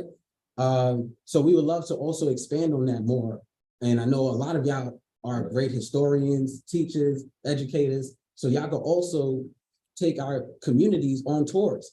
Some of the tours we did here was to the People's Church, learning about the Young Lords, going down to Wall Street, learning about the African burial, and that in, forgetting the time, 15, but at a certain time that Wall Street was the slave port, right? And communicating that when we go to these places and spaces. Another piece that I want to get at is, which is all connected in the struggle, the international piece, which is the PAFM. So I recently joined and have been organizing in the PAFM, the Pan-African Federalist Movement, which is trying to build a united African states, a united African Congress. We have already have ties with other countries in Africa, who are in support of the PAFM's mission. And we already have other coordinating committees here in United States who are in support of the United African States. So really it's trying to, organize to get more people involved, but also leading us into the next process or next phase of what that may mean of creating a United African Congress. Which will mean, yes, we are cutting our ties with the states in many different ways, as we know. And then the last piece, as Brother Shep was talking, our culture is our weapon. We are also into music. So we are also creating another album. 2 years ago, we dropped an album, which you can find on YouTube, which is the Report Back, which is an album connected to the organizing work that we've been doing, centered around healing with our communities. This is a free album that we give to our communities. So we would like to create another album. And we are asking other artists who want to get involved in creating this album for our community that is centered around us organizing in different capacities. Also, what we created, which is centered coming from the legacy tours of us going to historical monuments and ancestry places and building with ancestors, elders who've been part of these movements, is creating a museum. So we have created an exhibit called our Historical Consciousness Exhibit, which is mapping out all the, well, not all, so we want to expand on it, but it's mapping already the fights that our ancestors have done all the way from 1492, Black Native Americans, because we don't talk about Black Native Americans being, we are Aboriginal people of this land. So mapping out many historical fights and using that as a tool to teach our communities. So I think a part of what we also are trying to do here is political education. Our communities, we are trying to teach our communities what are the importance of these 5 charges. And that is obviously through political education. So I think also the museum is a great tool of political education. Not that. Thank you. Please. And let me bring the laptop over there. Just want to make sure everyone can hear. Please let it. I gotta cut out. No doubt. But yeah, before the next presentation, but like I said, I work in film, I do media, I would like to connect. I'll leave my contact information and me, by all means, all of y'all should connect with me, because part of what we have to do is our property, and you gotta sell our house, right? Thanks. Absolutely. Thanks again for all the tech support. Absolutely. And speaking of, this battery is running a little bit low, so I just got to make sure that it's plugged in, which might slightly make things a little bit more difficult for hearing, but just please keep us posted on how the audio is. And at any point, if on the Zoom or the YouTube, there are any issues hearing, we'll be checking for that. Oh, appreciate that. So far, it's good. And can you put me on stack tag? Absolutely. You're on stack after Jack. Thanks. All right, so I think it's important to talk about the economics of our situation. Right. And we too oftentimes we take the approach of asking for services that are ours from the beginning. We have to stop asking and demanding, and right now we're just fighting for money that was taken. We have to, I personally feel that an audit we have to request an audit at every level to see exactly where the money went. For every municipality, that has to be requested. So people can have a better understanding at their own local level of what's happening. We're talking about, we're dealing with basic needs, and that'll open up their mind and make the connection from a basic needs point of view. So an audit has to be mandated and at every level. Number two, I want to talk about a group called Collective Flow that I personally manage. We did an album, it's been 12 years now, and we did a play. And our message, we're a message with a movement, and it dealt with political prisoners, Man on Mouse, which deals with present day. We talked about, we're about love, and it was spoken word, rap, R&B, and jazz. We also did a play called Black Metropolis, which dealt with the fact, which was based on the Tulsa race riot, Tulsa race massacre that took place. And I don't know if you know today that the judge dismissed all charges against Tulsa and the reparatory damages that the 3 surviving members, family members requested. They requested $126 million. The judge dismissed that case. That has that's going to have a lot of blowback, and they're going to use that for future cases. That's why it's important. Like I said, I'm talking about the economics of the situation and why that has to be addressed. We have to bring it to a local level. And the one way that we can do that is to request an audit of all their papers. We just can't take their word, or we can't take their word for anything, whether when they legislate their budgets, we cannot take their word for nothing. We have to request an audit. Peace. Yeah. Okay, can folks hear me on the Zoom? Okay. A lot of really great projects folks are working on. I'll try to throw in a few that some Marxist Unity members are involved in and maybe raise a question that I'm just interested in hearing folks' thoughts on. So, I think we talked about housing and sort of like, gentrification, displacement is like a major crisis in the city. I think on the webinar a couple of weeks ago, I think Sister Betty sort of identified the process of gentrification and displacement as one of like ethnic cleansing in New York City. I think that's totally valid.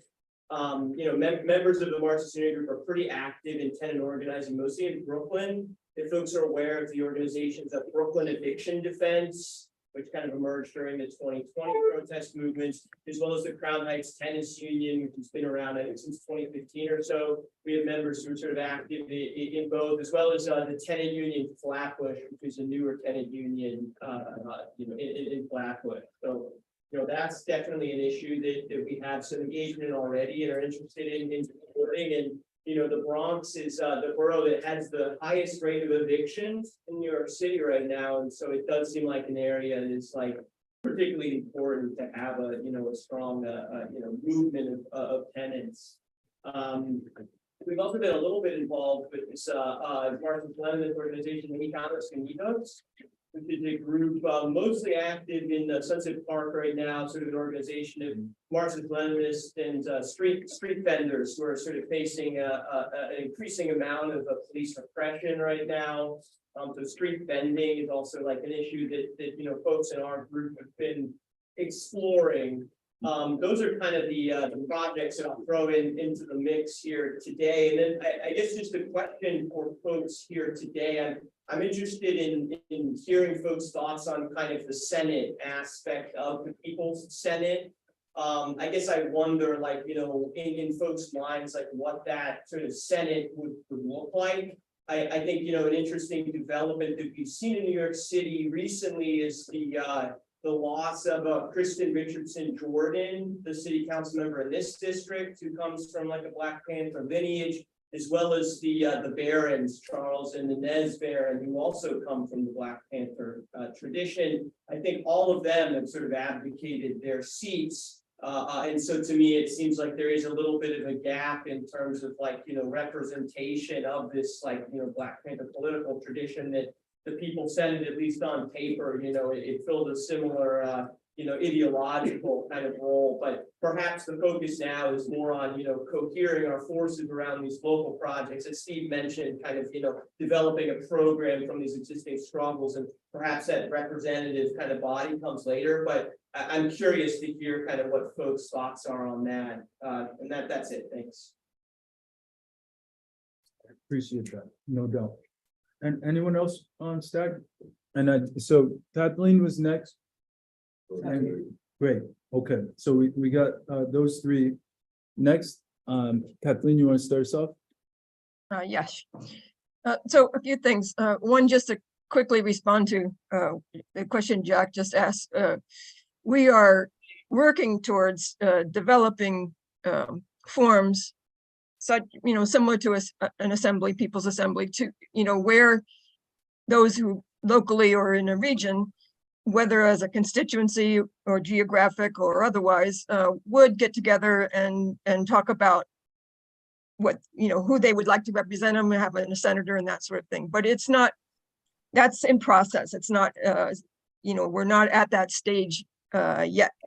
But one of the things that we do in relationship to that, like here in Buffalo, is we bring forward that vision as part of the struggle, which isn't always present, that we need to be the decision makers. We need to build an alternative, and we need to do that, from the start, and act in a situation as we work collectively in that manner as representatives of our area or district.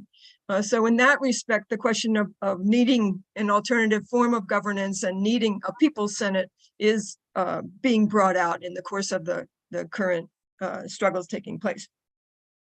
And then I'd also like to speak to, people have raised certain events and activities taking place. So part of what we're trying to do with the People's Senate and Spirit of Mandela in general is to promote the activities of various other organizations. So please either send information to TAG or to the spiritofmandela.org for your activities and work, and it will get posted to, they're starting a calendar, and so that we can all know about everybody's activities. And we also have a newsletter, so we can report briefly on those activities and can strengthen our networking and working together in that manner. And I would also add that one of the strengths of Spirit of Mandela and People's Senate is that we have legacy, elders like Jalil Montecume and Sekou Odinga. So if you're, having a discussion about political prisoners and the trauma that they suffered, they're available as speakers. One of the ways that our committee here in Buffalo got started was Jalil was invited to a meeting, and we participated together with him in that meeting and signed people up as interested in the People's Senate and got started in that way. So I think it's a way to contribute to what was raised about the significance of doing the work on the political prisoners, and also that making use of the legacy and the very strong elders that we have to speak to people about what that history is, what that trauma is, the form of genocides that it represents, and the fight that they're continuing. They're, organized in jail, organizing out of jail, since they've been released. And so I think that's an important contribution that can be made for those of you, for people doing that work, is ask them to come and speak, and make that also, it's a way that People's Senate can and Spirit of Mandela can contribute to the work that you're doing. That's it. Excellent. Yeah, what was the sequence of this? Yeah, let Brother Tariq. No, you go. All right, so this is gonna be sort of scattered, but I want to build off of what different people said. To what Brother Shep said, of course, we got to send political prisoners in everything we do. And to add to the comrade from BAP, I'm terrible at remembering names, so I apologize for that. But as Kalanji said yesterday in other places, America is a cop city, not just what's going on in Atlanta. And what Dakely said yesterday, to build on what Kalanji said, was that Malcolm X said that America is a prison. And so I think we got to look at it like that. Something that I haven't heard talked about, that I want to raise up, is the family policing system. We all talk about the prison industrial complex, but we often leave out its sister organization, which is the family policing system, which some people know as ACS, or Child Protective Services, which is destroying Black and brown families, indigenous families in particular, to similar rates as the prison industrial complex. It's a movement that's starting to build.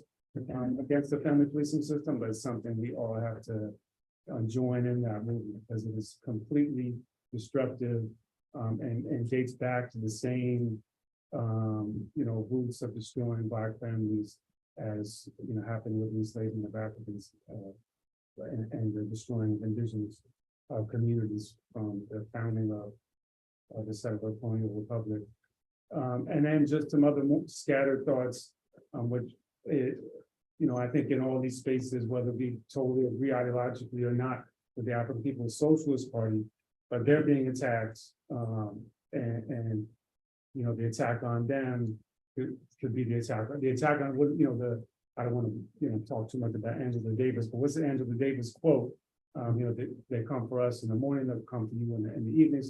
I'm destroying the quote, but you get the concept. That we really need to support them. I'm an attorney, and not to sound self-righteous or critical of my other attorneys, but my coworkers and public defender organizations who are self-identified as radical haven't even heard of the African People's Socialist Party, and all of them want to talk about this stuff that's going on in the Supreme Court, but are totally unaware of this attack. And one would think that public defenders who self-identify as radical will be familiar with this. And again, I don't blame them. This is an aspect of COINTELPRO, which is not just to destroy a movement and kill, assassinate, and lock up a movement, but also to kill a consciousness. And then to add to what the comrade in the back said, regarding Christian Jordan Richardson, this is a big, a major fuckery on the part of the Democratic Party, a major aspect of elite capture that is going on. That Yusuf, who is a member of the Central Park Five, is being rolled out as progressive, doesn't even live in Harlem or New York City, lives in Atlanta, and he got promoted to this position because he supports 145, which is supposed to be the largest gentrification, displacement, cleansing, apartheid real estate development project in Harlem history, which says a lot. Harlem history's got a long history of displacement. So the fact that Christian Jordan Richardson, whether one thinks she's perfect or not, is being replaced, is pushed out, and Yusuf is being in place. And I spoke with his campaign manager, who used the words we need to cleanse Harlem of these zombies and the people that are going around stabbing. He initially claimed that he didn't know what the 145 project was, and then by the end of the conversation, he was saying that we need to support it. So it's a major problem that's going on, which who's behind that? Behind what? It's a real estate developer whose name I don't recall off the top of my head. But it's a major real estate developer who, because the way the city council works is they'll support whatever local council person in the rezoning, they'll support whatever the local council person stands for. So since Christine Jordan Richardson was against it, the developer withdrew the project, and now they're going to reinstate it now. They used to support it. So it's a major problem. And then when I think of the Northeast Bronx, I think of a Marley Graham, who was murdered, I believe, in 2012 by the police for having a bag of weed, murdered in front of his grandmother. And there was weekly protests in support of Marley and his family. And I'm sure his father, Frank Graham, would support Comrade from Back's work, maybe Why Accountability, and others I could think of. The Northeast. Okay, yeah. And Marley Graham's brothers are outside right now on 131st Street in Lenox, just up the block. And so I'm sure they would support the work that you all are doing. Anyway, that's my last thought. Sorry, or two other thoughts. Sorry, it's totally scattered. One is that with the changing global correlation of forces, we need to internationalize this movement. The rest of the world has the US imperialism, US hegemony on the ropes. So we need to think about how to internationalize what we're doing. And the other thought seems like on the opposite of that. But one idea, and I don't know, we're probably not at idea stages, is pick a block in New York City, maybe in the Bronx, to create a block project. You know, it's almost like a marronage project where everyone knows their rights related to police, ACS, ICE, their landlords, and they decide how to do public safety on that block. That's just an idea that I would love to support. Anyway, that's all I have. Yeah, if I can, just a quick plug. Page 7 of the first issue of the People Senate newsletter, commentary by Jaleel Constantine on the APSP and the tap on it. So we got, so we can show you. No doubt. Perfect. And real quick, Ryan, the ACS and family policing issue that you mentioned, absolutely, mad important issue that's growing. Do you know of specific initiatives out here in this region behind that? Yeah, so JMAC for Families, run by Joyce McMillan.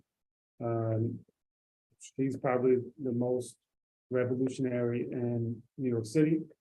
I wouldn't say ideologically she's perfect in any sense, but you know, there's the lawyers, but the lawyers are, you know, totally separated from any sort of radical history at this juncture, so I wouldn't put any faith in them.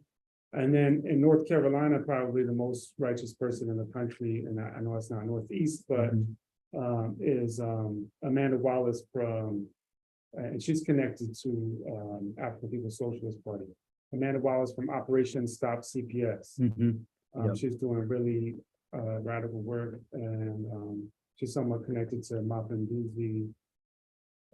Pronouncing their organization right. Appreciate that. Yeah.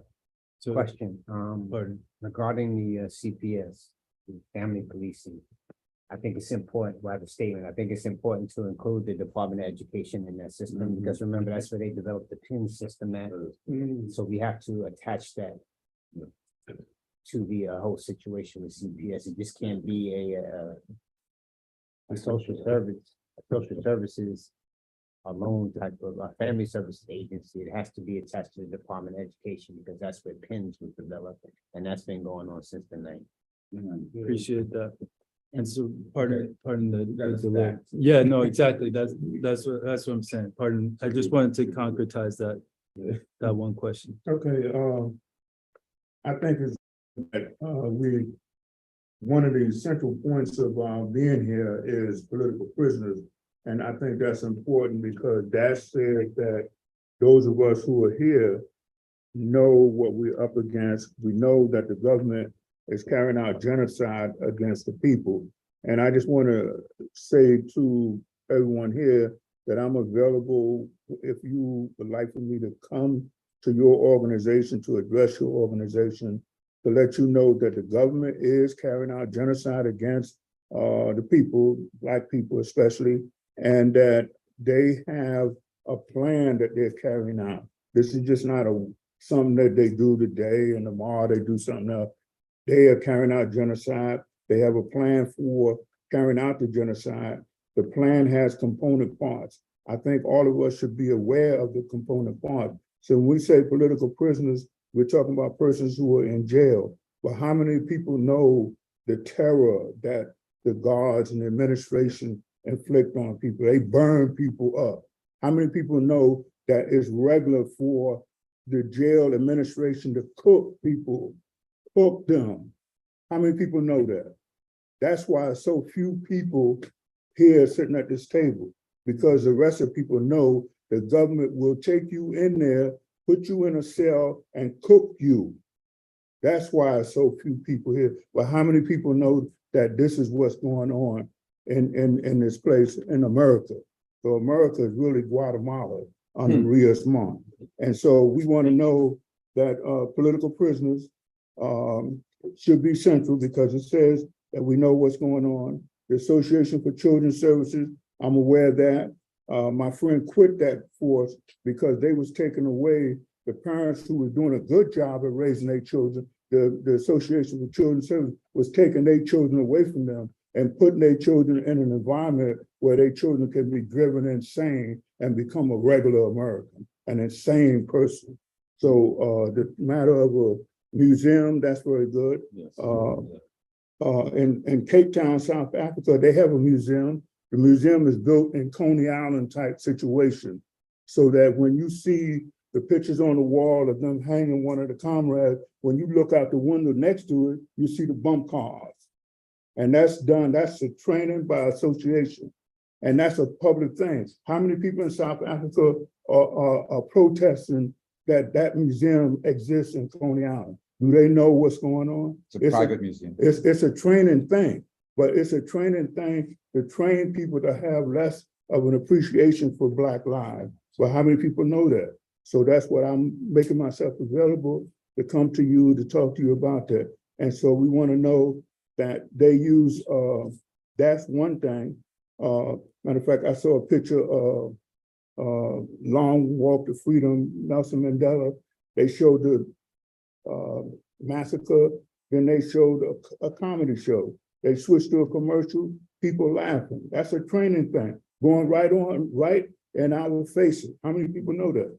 So our forces should know these things, take this information to the people so the people can know no matter what they feel about the government hates them and intend to kill them. So however happy they going with America, America's trying to kill them. So we want our forces to at least know that, and that's what's going on. So we want to know that the prison, the military, the residential school for the indigenous people, all of them use the same training approach, the same brainwashing approach. How many of us know that? We're supposed to take this information to our people so they will know that war and genocide is being waged against them. So that's basically what I want to say about that. And diabetes. In the wintertime, you go to any big building, project building, it's like 120 degrees in the project. They had a person come on the TV saying we want the news to cover the story because even in the summertime, they don't cut the heat off. But why don't, that's in every project, but why they don't do that? Do people know that being in that heat situation within an hour or so, you feel like you're starving and you're going to be going to eating. They can't give us diabetes. They can't inject it in our arm, but they can train you to constantly eat. And that's why it's so hot in these places. But this is all the projects. How many people know that? How many people is protesting against that? They don't even know that. They think they know that. They don't know what America is really doing. Like the sister that filmed the George Floyd situation, they killed her uncle. They killed her uncle for doing that. And then they came out with a disclaimer, it was an accident. They killed my nephew the same way. They ran over him with a car, police car. This is what's going on. A lot of people come to these demonstrations. When they go back, they find out their cousin been killed, but they don't know that the government did that. You know, they just think, well, John got killed, you know. And this is what America is about. But at least those of us sitting here should know that. So I'm making myself available to come to your organization to let you know that the government is carrying out genocide. They have a plan and there's components to the plan so that we don't be doing this, jumping around, doing this, that, and the other. We got to do, everything has to be directed to a component of the genocidal plan. Peace. In case you haven't figured this out, in addition to being an amazing speaker, Brother Tariq is a former political person, Black Liberation Army political person with the Panthers. And I even point out they kill people in front of me to try to scare me. The first guy they get burned in them. No doubt. I don't tell people that because most people, when they hear stuff like this, they just run away. But that's why I don't even talk about it. The people that are burning up in front of me or get shot in the death in front of me. I don't even talk about it. How many of y'all know for years that I really said that? Because I don't want to, you know, I know people know that the government is terrible, for active business in particular. Expert on psychological operation. Thank you. Yeah, so I guess just a question for everyone too. One of the projects that like I'm really excited to get involved with and try to boost is I think, you know, the 2024 elections are coming up. We have like two extremely reactionary forces that are going to be bullying, cheating, and lying to the people. I think it's clear everyone here probably agrees that like every attempt to shift the Democratic Party to the left has ended up with that party actually absorbing and consolidating whatever forces try to shift it left into becoming its own like loyal lieutenants. I'm very excited about the prospects of what Cornell West 2024 run opens up, in the sense of building a new ballot line that's independent of the two parties, and a space where like socialists can actually run without, you know, the discipline of like the Democratic Party leadership. But there's a lot of things that are up in the air. I know that Ajamu Baraka is one of like the leading forces within the Green Party, and it's not exactly clear exactly how this campaign is going to go, but I was curious what folks here thought about, you know, moving forward, like whether this is an opportunity that that y'all think kind of opens up the masses to socialist politics, to like genuine left politics in the country. So yeah, just a question for everyone. Appreciate that. And did you want to give an intro? My name's Eric from the VM here. And here with comrades from Marxist Unity Group and the DSA, just fraternal greetings, and didn't mean to interrupt. Because I can be around for a bit. Appreciate it. Yep, no doubt. We have a little stack, and I see it's getting late. Mhm. Right now, Kevin and I are on stack and Stephen. Yep. Maybe we should just say real quick, if we can leave a few minutes toward the end, 5, maybe 10 minutes, just toward next steps, when we can reconvene and et cetera. When is the? And I'm gonna speak to some of that as well. No doubt. Excellent. So we're slated for 3, which is in 8 minutes, but I'm told that there's a little bit of flexibility there. So perhaps we can extend that maybe another 10, 15 minutes.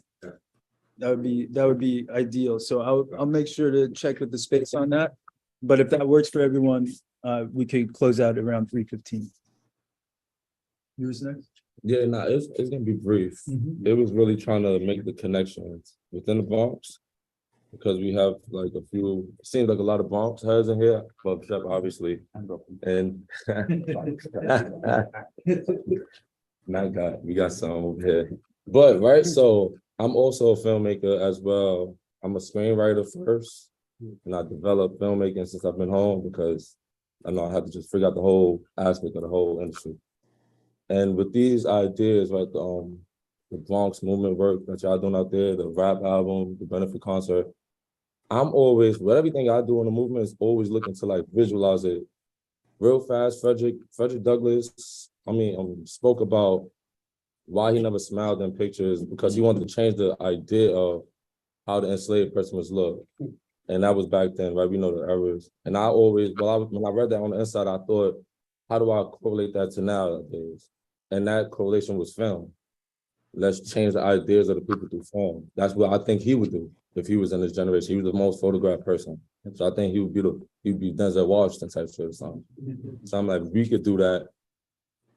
That's where I'm always at, trying to do, like I did tribunal videos. I'm always trying to do something where we grab our own attention. And at the moment, I'm trying to put like a BLA documentary and really tell the story properly, and not let them try to do like what they did with the Dead Mama shit, and just all these other documentaries that come out about us, about our elders, people I love and look up to. And if we could really just tap into that, as well as with the movement going in the Bronx. Before we leave, I want to the ones that we could put something together, we can put something real small together by the end of August, real, like a little block party, just to let people know that we outside. And that's what we did yesterday for that event.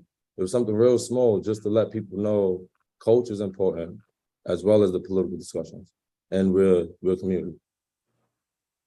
Just to say, we already have one meeting. And I don't know if you got the message, because Ryan. Okay. He also just, I'll bet. but we're pulling all that together, so. Yeah, so let me tap in. Yeah. Yeah, let me We have like enough. join that or something. Do something. Anybody here, just, we're putting together a whole. Yeah, let's do something. I got like a few interviews with Sekou, Brother Jalil. Yeah, we can do something. But So let me say a few things,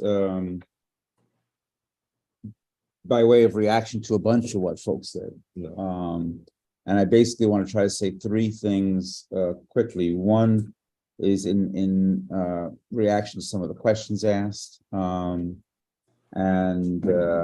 some other comments made that I think need some fine tuning and correction.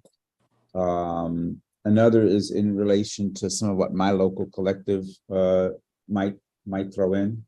And another is thinking a little bit about maybe some of the ways in which we can go, this group here.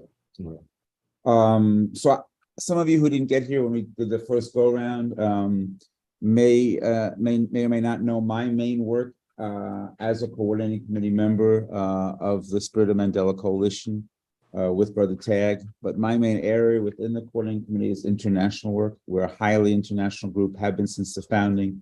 Spirit of Mandela was founded in part by Jalil's comments from within inside, but also by stuff that Brother Sekou, Jihad, Oscar Lopez Rivera, I, and a few others did at the United Nations 4 or 5 years ago. So it's very intentional and very well connected in terms of international work, and we can go into lots of specifics about that, but not now.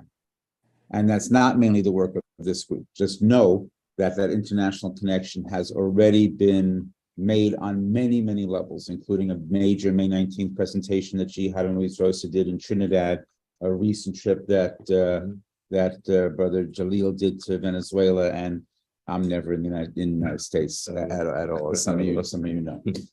So more on that later.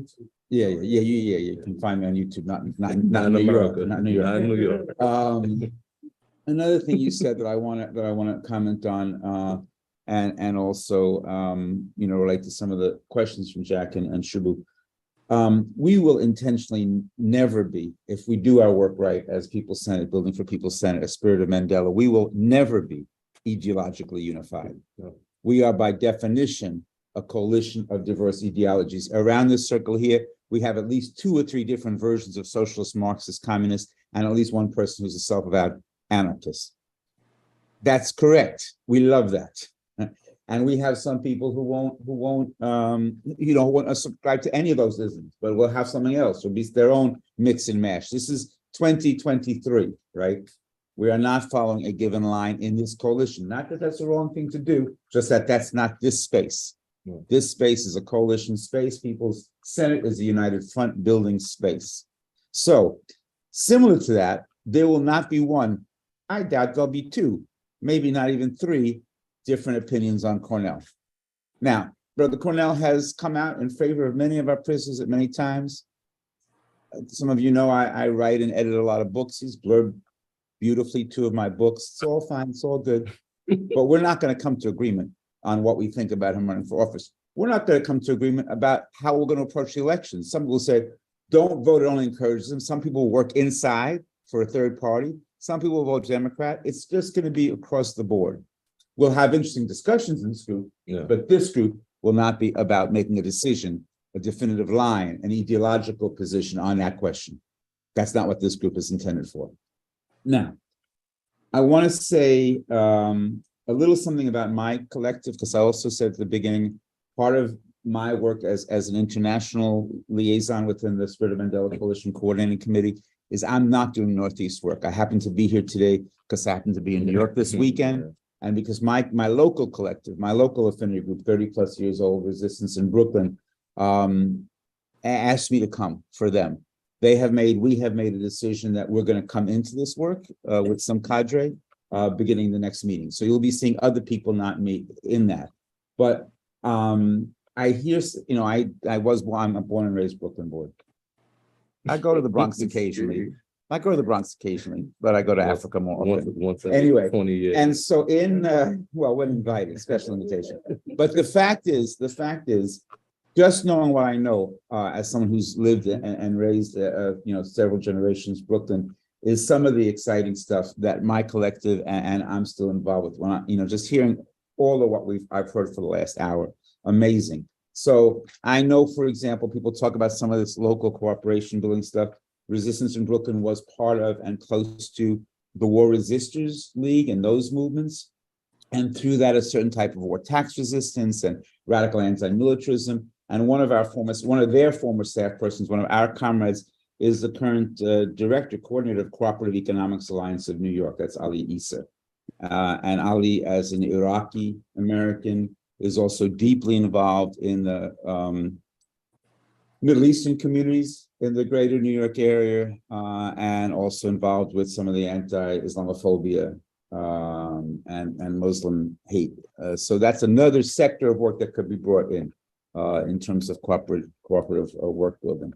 Others of our people are deeply involved in environmental climate crisis work, Extinction Rebellion and other work. So I think you'll be hearing from resistance and Brooklyn comrades in the coming months, more of those things and trying to link those issues. So working with some of the groups that y'all talked about, it's an obvious link. So lastly, I want to say this. Lastly, I want to say this.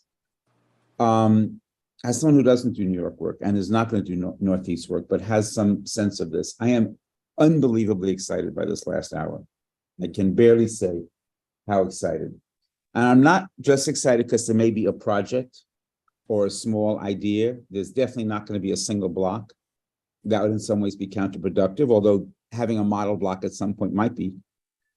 But just setting aside for a second, and only a second, that we don't have on this call Connecticut, New Jersey, and Pennsylvania, and they're part of the Northeast and must be here. And some of us are talking about priorities about bringing them in here.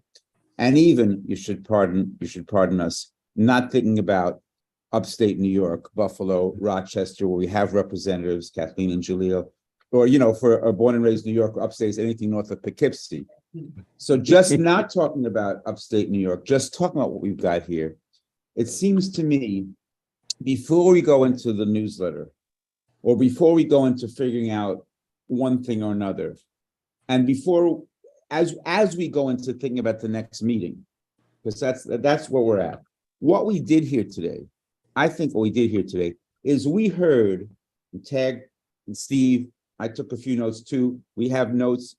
We have here in Brooklyn, Manhattan, and the Bronx, at least those three areas, we have at least 3 or 4 really exciting, really key, maybe 5 or 6, very grassroots radical efforts that are ready to be brought into this notion of what the building for a people's voice, a people's assembly, a people's senate is all about. The whole idea, as the brochure says, about highlighting and spotlighting people's struggles and beginning to find a way of linking them.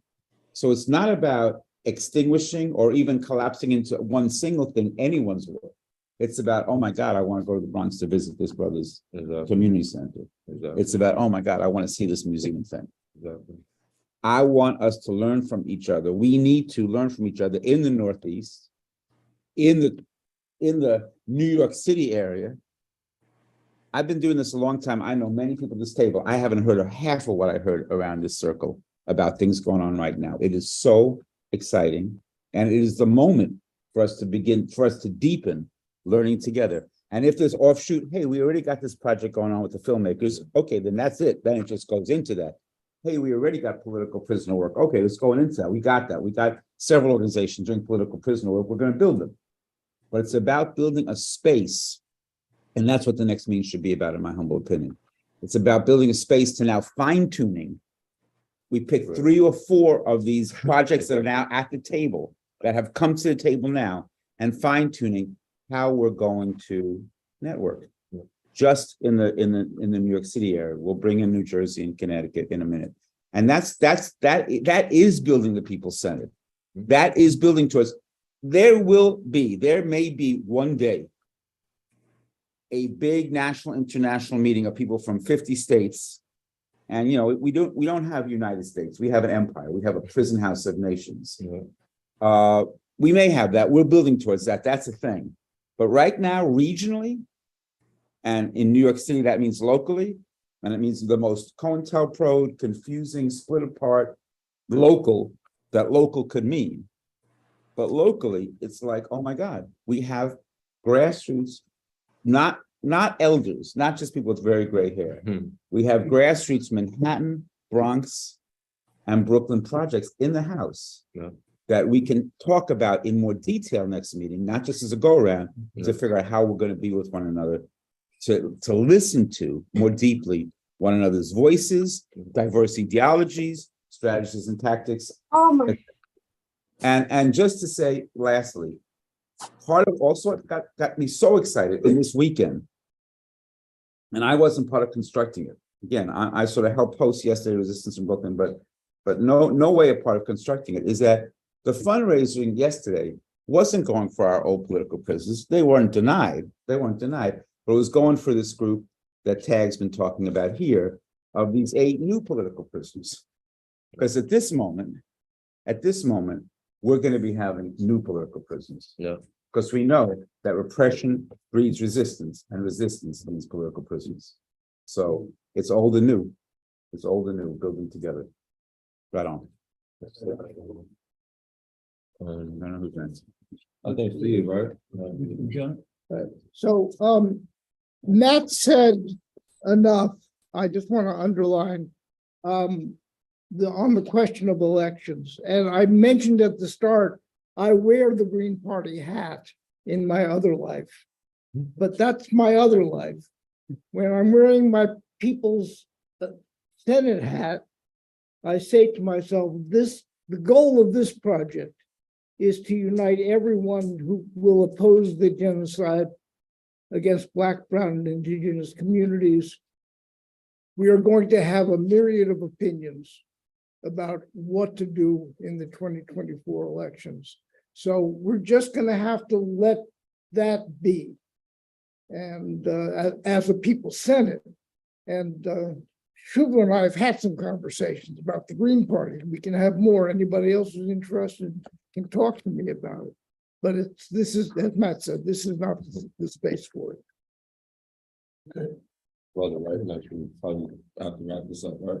Yeah, exactly. And so just wanted to 30 seconds, just a 15. few words at the end. I just think it's important, in reference to your question, from a historical perspective, too oftentimes we have gotten caught up in that trap of support, being a part of elections, and we lose the mistrust of the people, that the very same people that we're trying to connect with, so and trying to help. So we have to help ourselves, and by keeping in tune with ourselves, we can't worry about that because they're gonna always do what they want to do. We have to build within and keep that trust and responsibility there with the people. And that's it. And that way, when it's time to deal within that process, we'll be dealing with those electoral officials during for whatever time it may be, whether it be this year, next year, 10 years from now. We have to change our approach to destroy their approach. Deborah's had her hand up. I don't know if you noticed that. Oh, I did not see that. Pardon me, Deborah. We got a few different tabs and windows to address, but please, we'd love to hear from you. Yeah, I just wanted to say that it's great that we're forming this coalition to network with each other, because I think many of us, I'm from the Bronx Green Party, and there's a lot of little groups. We're working towards something, and we don't have in contact with each other, and so I think it's a great idea. I also think that Colonel West would be a great vehicle to educate people about political prisoners in the United States. A lot of people don't know what's going on. So, I mean, we need to use every vehicle, electric vehicle, social media, everything we can to wake up the American public of what our government is. So I'm looking forward to networking with everyone in this group. Thank you.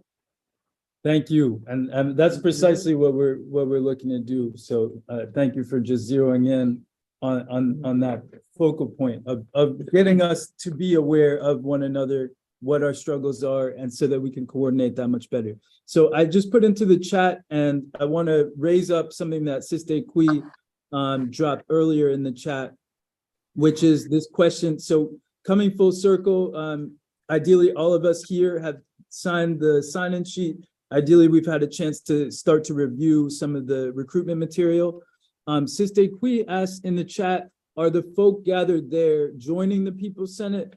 If so, are they joining as individuals or their organization? And so that's a great question. I think that just helps to get us full circle and toward an exit from this very strong initial meeting. And then we can start to figure out, when do we meet next as regards this body here presently?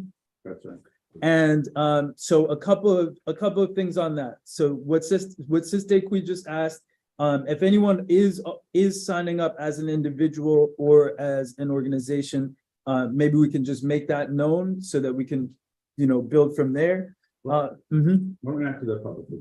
Yeah, no, it doesn't have to be public, but just it's helpful so that we can be in touch with one another. It's helpful that we have that information when we can. We're very public on YouTube right now, so we don't have to do a show of hands per se, but we see tag and get the paperwork to tag. Please do. If you're not as an organizational individual, we need a 500-word essay as to why you're not. Yes. That's the thing. And then the whole committee, then the rest of we're gonna all read that. That's right. But if you just that part is public. I'm sorry. No, you're right. Back to tag. No, you're right. Organizations have to go through a process. All right. That's true. And we're not gonna do that today, but I hope people will start that process going in their organization. Yeah. Sign up soon. Absolutely.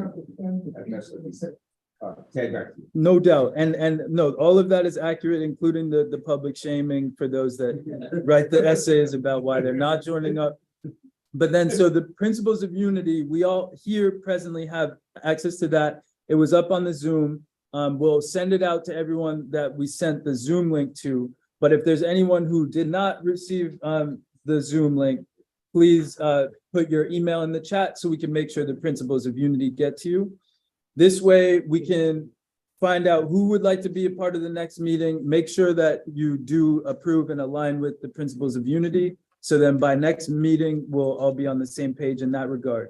I want to just quickly, once again, highlight what was mentioned, which is the calendar. We have a calendar on the Spirit of Mandela website that we're looking to populate with all of these strong activities, events, demonstrations, etc. So as we're getting everyone's information, some of these struggles, events, etc. that you've mentioned, you could send that to us by email so that we can get that into the calendar. Part of why we're so keen on the public calendar organizationally is because we're doing all of this different work across the region, and more often than not, we have overlapping meetings, overlapping events, etc., especially in a city like New York, but all over the place. Oftentimes we have work that is more or less in the same vein happening maybe in Brooklyn and the Bronx at the same time, for example. And so precisely what the People's Senate is looking to do is to have the overlapping work that's going on be strengthening one another rather than drawing attention away from political prisoner work here to do political prisoner work there. So ideally that makes sense. The calendar's on the website, spiritofmandela.org. And we see that, speaking of these tools, we see that as a developing tool that we can alleviate some of the issues we have of just the overstretch that we often get as organizers out here in this moment in time. So Brother Ted, last but not least, when might that next meeting be? that is the question. So again, we've been meeting weekly before doing this kind of broader call out. We've been meeting weekly on Wednesdays at 7 p.m. As of now, we don't have any expected changes to that schedule, but as we build out larger, the aim is to accommodate everyone's schedule. So do we have proposals? Do Wednesday evenings work for us? Wednesdays for those who are coming into the people center. I'm gonna suggest something here, because I think not everyone, in fact, I know, even for my own collective, not everyone is ready to sign up for a weekly meeting. Yes. And I think that's cool. But I think, and I think your process as it's gone on is also cool. So you've had, People Senate Northeast has had a core group that's helped bring us to this today, which is amazing. And today is much bigger and built out in the ways we've said. And I know 2 or 3 others that couldn't make it today that are ready to join in. So maybe there should be a meeting about a month from now. Yep. And maybe there should be monthly meetings that are the big everyone. And y'all, the core, whatever you end up ultimately calling yourselves, an executive committee, you can work out the structural things. I'm less concerned with the structure and more concerned with keeping us together. So the core could have your weekly meetings, but maybe we have a meeting a month from now or so that can bring all of us together and some of the people who I know couldn't make it here, like my own collective, to that. And just in case you haven't seen it, if you only have eyes in 2 or 3 places, not 4 or 5, some of the folk in the corner that are raising their thumbs up. Oh, perfect. That's a beautiful thing. That's helpful to know. That Yes. sounds excellent to me, except we should invite anyone here who wants to become part of the core Exactly. to join the core. I mean, it's not an exclusive group. We need more. We need more in the core. More in the core. Exactly. Let's set the date. Let's, before we lose energy and steam, let's set the date for the next big one. And then y'all can choose and get each other into the weekly. For another Sunday. I think since this is being aired via YouTube, the date should not be discussed on YouTube Live. You say that again? I think that the setting of the date should not be mentioned on live YouTube. No, you got to hang up. Well, so I don't want to hang up on those of us that are on YouTube before we fully close out. So I want to just make sure that those of us that are on YouTube, you should have the Zoom link. I will drop the Zoom link right now into the YouTube chat for those that want to continue the discussion while we just figure out particulars on when we meet. But I think we can do that relatively quickly. This is the invite here. Here's the link. And yeah, exactly what y'all said is that sounds fully accurate to me. There is more support needed in the core. Those meetings are Wednesdays at 7 p.m. At this moment. But if some of us that are here would like to be a part of that, we can figure out ways to accommodate schedules if you're not able to make Wednesday at 7. So that's the Zoom link there, those that are on YouTube. And Siste Qui just wants us to announce, and it was mentioned earlier, but I don't know if everyone was in at that point, that Brother Sekou is not able to be present because he traveled to Atlanta for Dr. Matulu's services. He was going to facilitate this meeting, and we send love to him out there. So I'd like to suggest that we have another meeting on Sunday at 1 that seems to work. And if we could get the space, if that's convenient for people, why don't we do that, a month from now on Sunday at 1? Make it easy. Let me close out the YouTube. Somebody like that, get their phone out. Bye, everybody. Peace. August. You might get into Black August. Yeah, let's try to point that out, not just Black August, but it's summertime, people are doing events. Free the land. Yeah. Yeah. So what are you suggesting? I'm just pointing out the weekends. So But we don't, unless you want to meet before, at the end of July and. you know, Sunday, August 30th. Last, That's a long time. no, Sunday, July 30th, I'm sorry. Sunday, July 30th, 3 weeks from today.